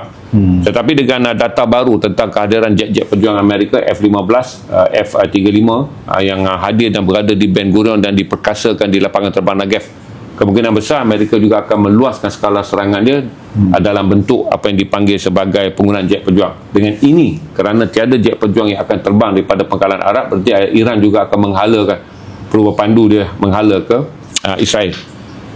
Yang mana harga minyak ini dah tunjuk 80 balik. Berarti kalaulah keadaan macam ni tanpa perang yang lebih besar, tapi pintu tak dapat keluar, 110 minyak keluar, 145 tangki minyak keluar secara biasa sebelum perang.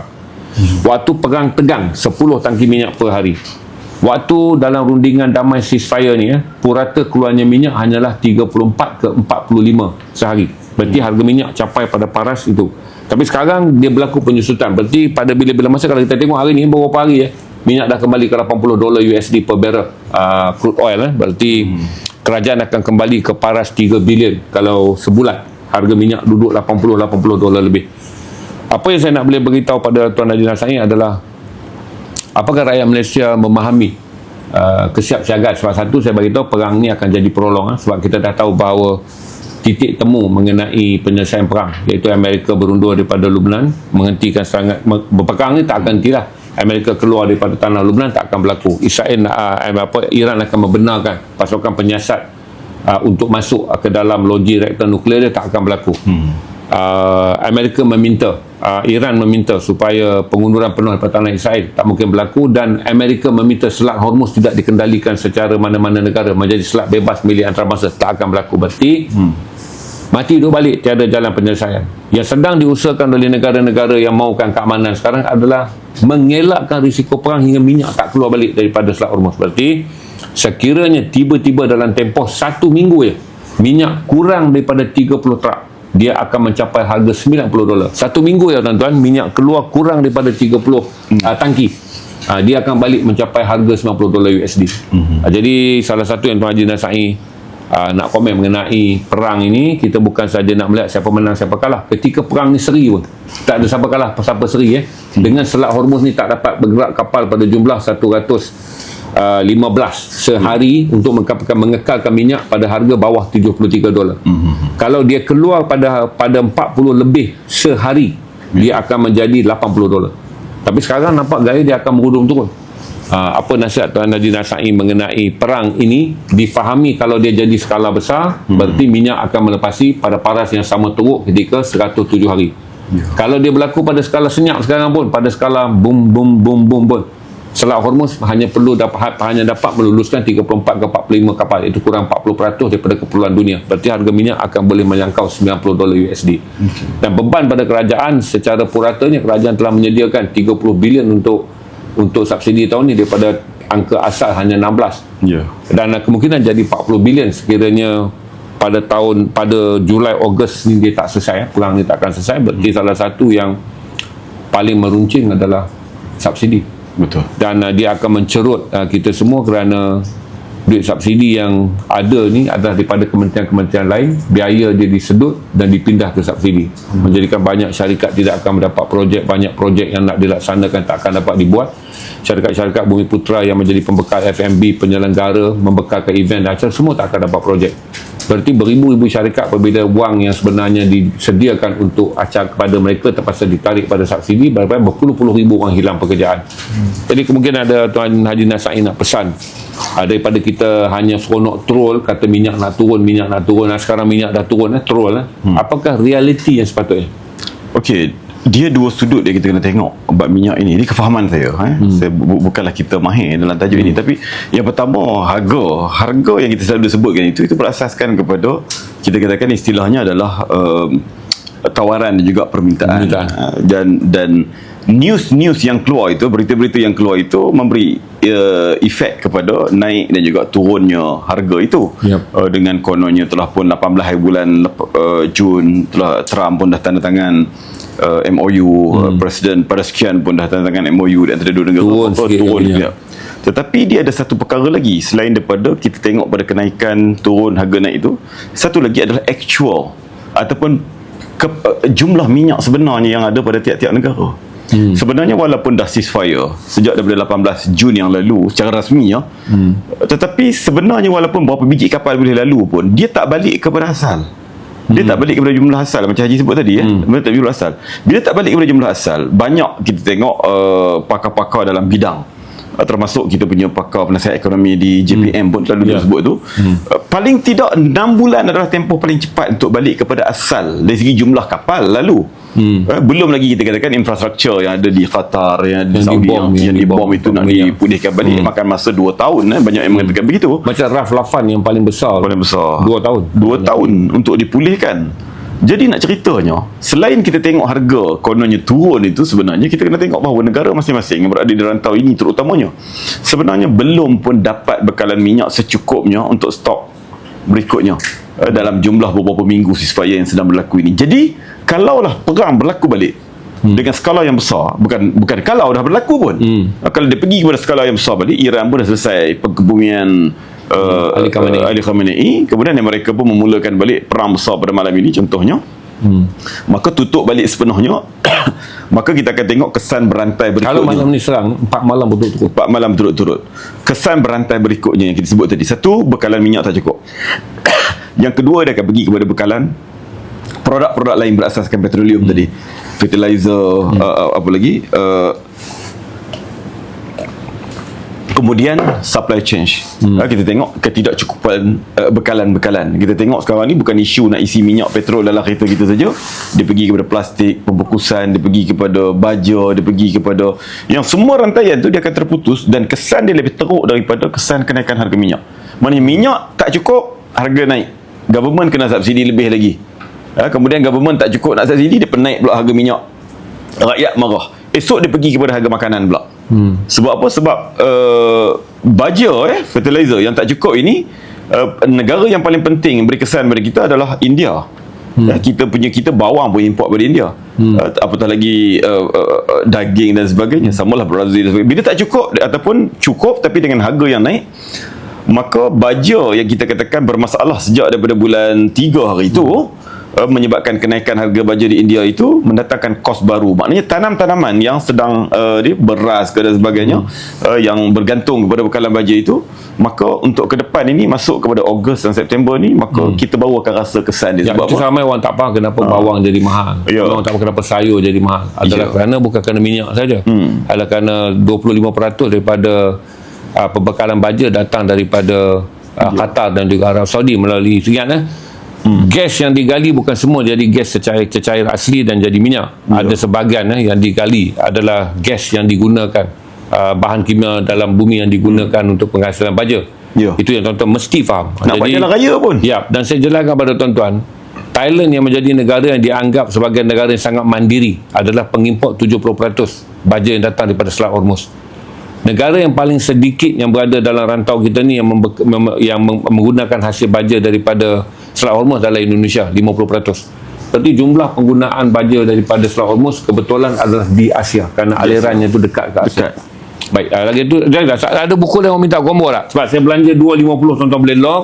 Sama ada buku Akar Konflik yang akan membuatkan tuan-tuan faham apa itu apa yang menjadikan Yahudi berbalah dengan Sunni, Yahudi berbalah dengan Syiah. Apa yang menjadikan Syiah berbalah dengan Sunni, berbalah dengan Yahudi. Apa yang menjadikan Sunni berbalah dengan Syiah, berbalah dengan Yahudi. Di atas tanah yang sekarang ni dipanggil sebagai Jazirah Arab, daripada timur ke baratnya tu. Yang ini saya tulis tentang 80 artikel mengenai isu semasa dan pelbagai pandangan saya. Dua benda berbeza. Ini adalah artikel dan dia tidak berkait dengan geopolitik, dia berkait dengan apa yang lebih saya anggap sebagai real life ataupun apa dipanggil sebagai pengalaman dan pemerhatian saya selama berpuluh-puluh tahun melihat pertumbuhan manusia.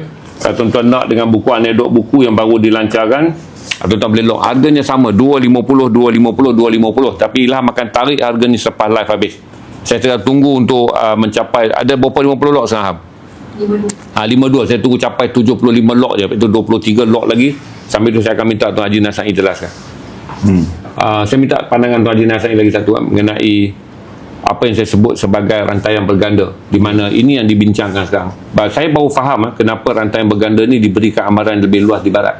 Rupanya barat dah mempunyai informasi yang sangat jelas perang ni tak selesai. Ketika kita semua berunding tentang akan selesai perang, minyak akan keluar, tapi intelijen di barat telah melihat bahawa mereka mendapat maklumat yang sangat besar dan mereka mula menerapkan pada kerajaan mereka apa yang dipanggil sebagai triple komplikasi, ataupun kita panggil komplikasi 3 perkara. Satu, minyak menjadi mahal menjadikan diesel yang digunakan dalam industri pertanian akan menjadikan harganya mahal. Yang kedua, gas yang dihasilkan daripada baja yang tak akan datang dengan jumlah yang cukup juga akan menyebabkan tanaman sama ada berkurang atau akan menjadi mahal kerana kesan ni. Yang ketiga, kata mereka pula, kalau minyaknya ada, gas untuk menghasilkan baja, nitrogen untuk menghasilkan baja ni ada, dunia sedang berhadapan dengan tahun yang dipanggil sebagai Super El Nino atau El Nino Godzilla. Berarti kalau datang minyak, harganya akan turun. Kalau datang baja cukup, harganya tu kalau perang tamat. Tapi suhu El Nino, Super El Nino ataupun mereka menggunakan Godzilla El Nino atau El Nino Godzilla ni, akan satu lagi fenomena yang menjadikan beban yang paling besar.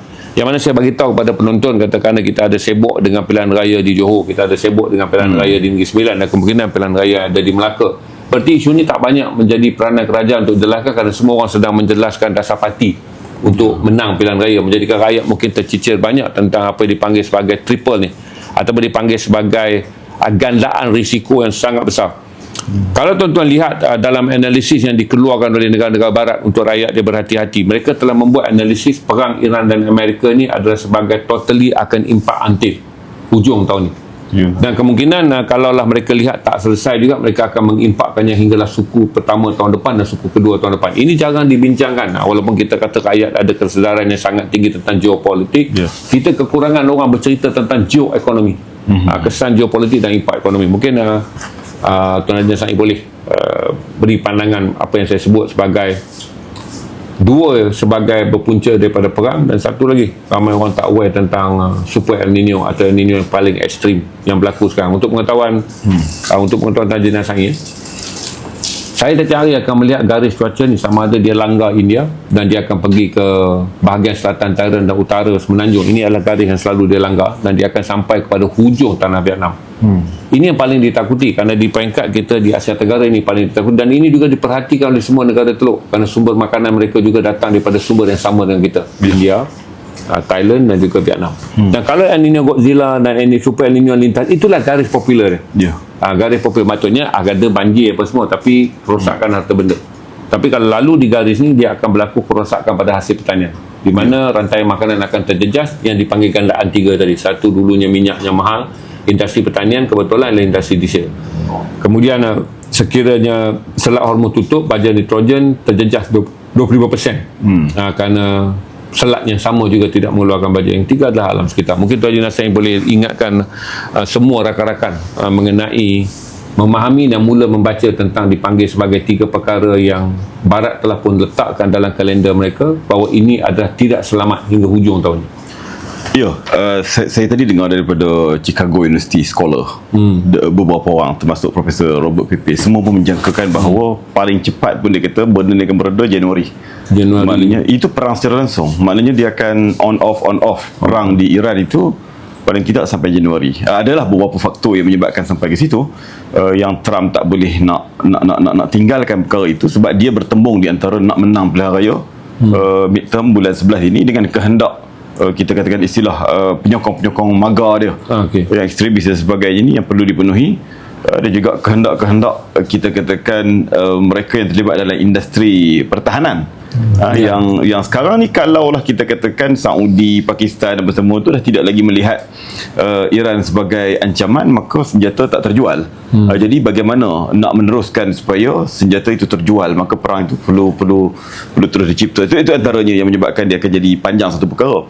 Dan yang Haji sebutkan tadi, yang kedua tadi adalah kaitan dengan kita istilahkan tadi, sebenarnya kalau kita sebut pada fertilizer memang 27%. Tapi sebenarnya ada lagi benda yang tidak berkait dengan makanan secara langsung, tapi ada kena mengena. Contoh kita cakap yang untuk buat plastik, begitu juga dengan bitumin atau apa yang untuk buat tar dan sebagainya.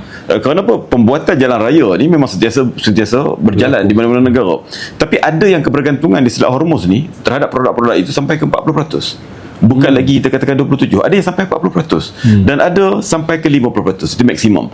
Jadi nak ceritanya besar kesan dia kepada rantaian tu. Bukan sekadar makanan kita akan jadi lagi mahal. Kalau mahal ada tak apa, sampai satu tahap nanti tak ada. Bila kita kaitkan dengan environment, macam mana boleh pergi sampai tak ada? Sekejap lagi saya sambung, sebab dia ada kaitan dengan environment, cuaca. Kemudian yang kita bimbangnya adalah pembangunan itu tidak boleh bergerak. Macam kita sebutkan tadi, pembangunan, perniagaan, semua terputus. Jadi bila terputus, saja bayangkan, ubat saja pun, walaupun ubat mungkin tidak ada masalah medicine dalam bidang farmasi ni, tapi ubat semua melibatkan pembungkusan, yang melibatkan produk-produk yang berkait dengan petroleum juga. Jadi kalau tak ada benda ni, jadi dia akan berlaku pemutusan, kita cakap, bekalan. Yang keduanya apa dia? Pekerjaan. Maka kesan tu daripada tadi isunya harga naik, isu kedua tak ada cukup bekalan, isu ketiga yang lagi parah apa dia? Hilang pekerjaan. Sebab apa? Kilang-kilang tak boleh beroperasi. Itu kesan yang telah pun diberi amaran dahulu. Dan benda tu yang berlaku di Eropah hari ni yang cukup menakutkan. Sebab tu saya sebut kat sini, macam Haji ambil contoh Britain tadi, saya rasa benda tu benda yang patut orang Malaysia aware. Bagaimana Britain bertukar-tukar Perdana Menteri dalam tempoh beberapa tahun ini disebabkan krisis tadi. Kita kat sini jangan seronok sangat. Siapa sekarang ni jadi pembangkang, esok jadi kerajaan, for sure after a few days ataupun beberapa minggu, dia pula akan jadi sasaran. Bagaimana? Jadi benda tu benda yang tak sustain untuk kita banggakan. Kemudian yang ketiga tadi pasal isu cuaca, Dino dan sebagainya. Benda yang saya paling menakutkan untuk saya peribadi di rantau ini ialah China. China antara yang akan terkesan, dan sekarang dah bermula ribut start daripada hari Babi.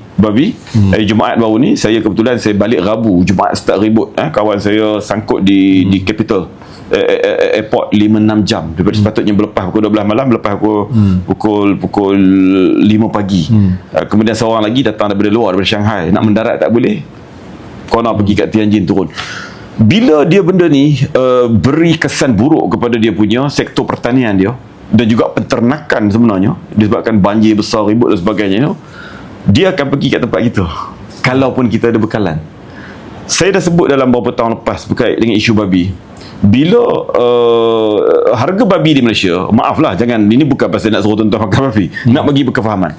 Harga babi di Malaysia dulu kita katakan dalam RM25 sekilo, sekarang dah pergi jadi sampai RM50 sekilo. Sebab apa?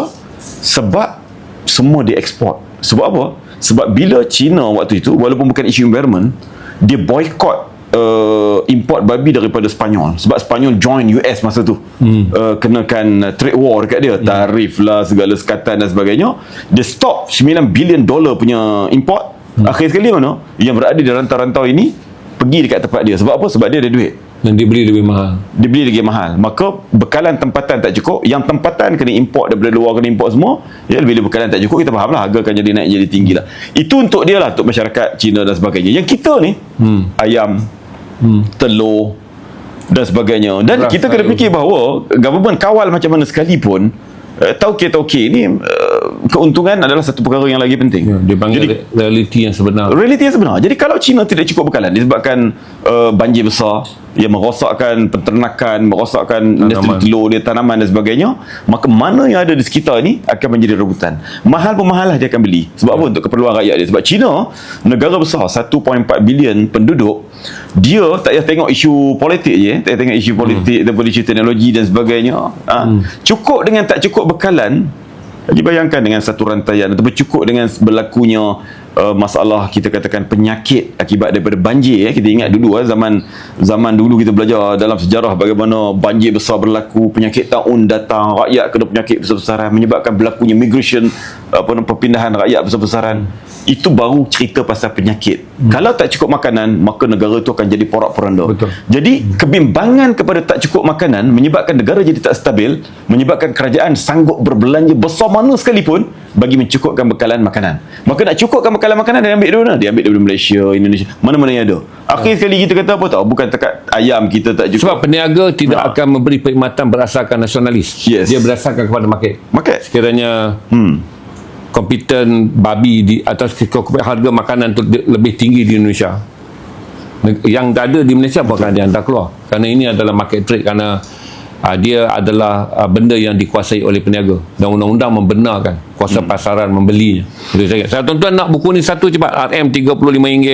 Kalau nak combo RM50, saya dah nak tutup dah. Kerana sebentar lagi kita akan naikkan kuah rojak. Ramai dah orang ada. Berapa view kita ada sang 3,800.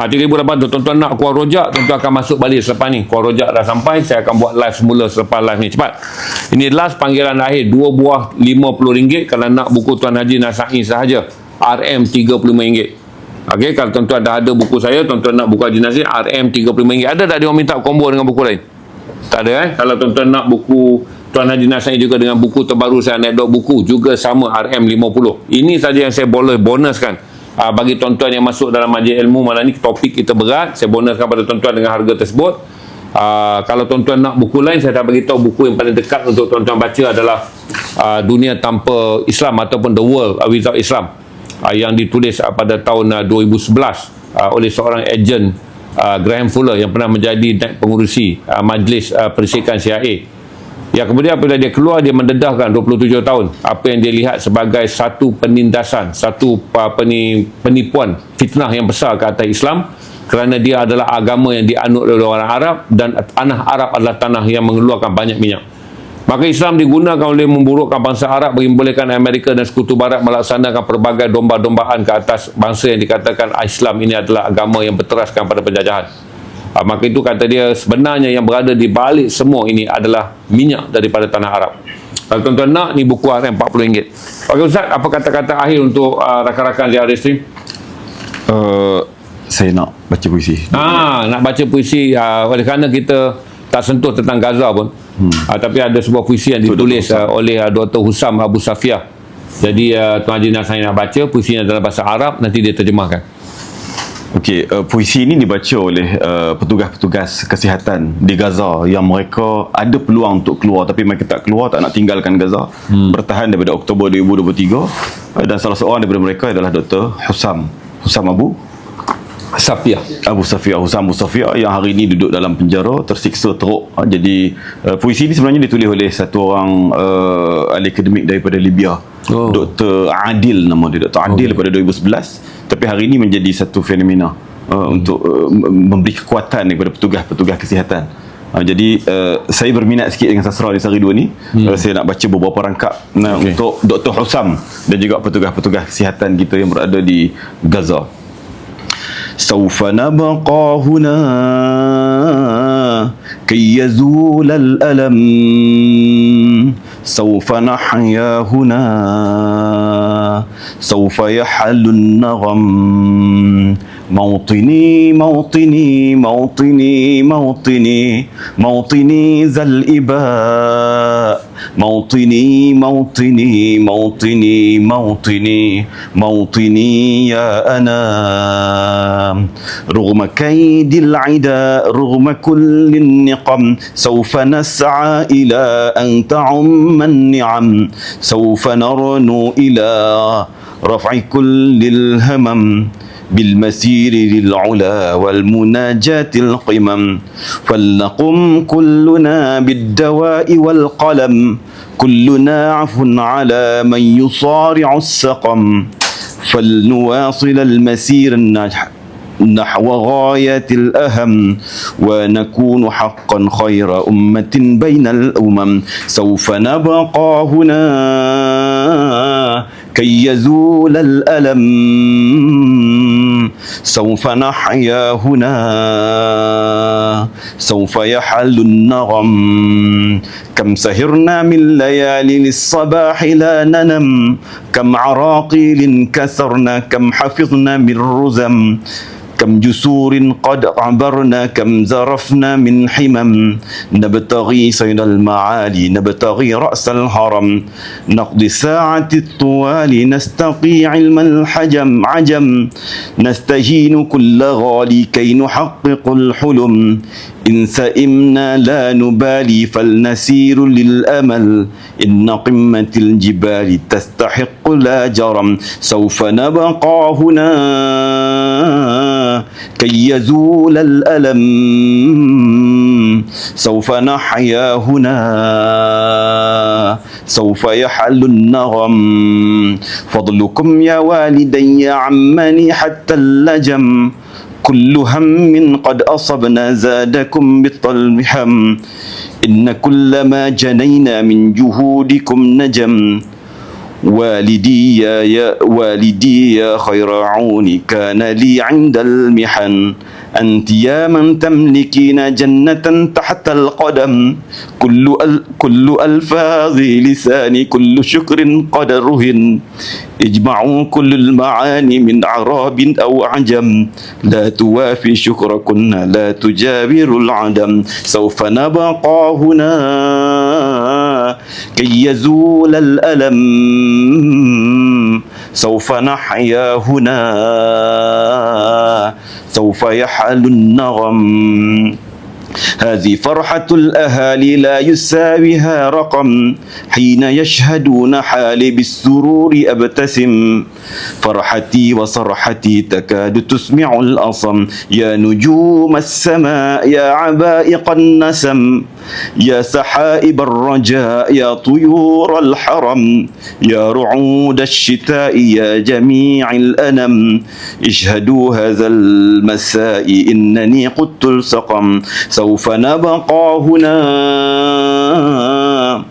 كي يزول الألم سوف نحيا هنا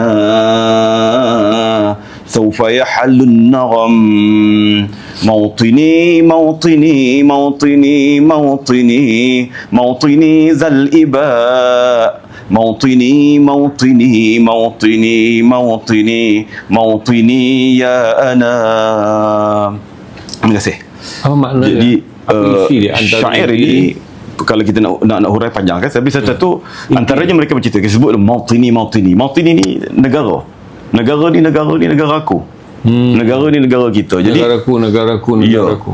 Jadi mautini da ana, negara tu akulah. Jadi nak ceritanya apa saja cabaran, apa saja kita katakan ujian yang berat sedang mereka hadapi, benda tu tak akan menyebabkan untuk mereka tinggalkan. Kerana apa? Negara tu dia. Dia adalah negara tu, jadi dia pertahankan. Begitu jugalah dia ceritakan tentang pengorbanan ibu bapa, tentang pengorbanan kepada keilmuan dan sebagainya. Jadi saya tengok benda ini mula-mula masyhur di Gaza, dibaca oleh wartawan-wartawan, terutamanya wartawan Al Jazeera yang badan besar tu, dan beberapa rakan dia, yang mana lepas satu wartawan terbunuh, mereka akan berhimpun beramai-ramai menyanyikan lagu ni, bahawa apa jadi pun mereka takkan tinggalkan tanah Gaza. Kemudian mati, terbunuh lagi seorang rakan dia. Mereka pertahankan lagi. Samalah juga dengan petugas-petugas di hospital. Walaupun teruk hospital Al-Shifa, Kamal Udwan dan sebagainya itu dihancurkan, mereka bertahan dalam hospital tu. Dan menjadi perlambangan kepada bertahannya petugas-petugas kesihatan ni ialah Dr. Husam Abu Safia. Jadi lagu ni jadi penguat kepada mereka, jadi satu syair yang menguatkan kepada mereka bahawa apa jadi pun, sehingga nyawa terkorban pun, tanah tu adalah tanah mereka yang tak akan mereka tinggalkan. Panjang lagi lah sebenarnya makna-makna yang lain, itu antara sebahagiannya. Terima kasih. Kita jumpa sebentar lagi untuk saya naikkan korojak mana tuan-tuan tunggu. Saya tak boleh nak naikkan sekarang sebab letih. Saya rehat sekejap. Nanti saya balik call balik, saya akan naikkan korojak tuan-tuan. Hanya ada 500 set saja, tak dapat 1000 set. Assalamualaikum warahmatullahi wabarakatuh. Terima kasih Ustaz kerana sudi datang ke studio kita. Terima kasih.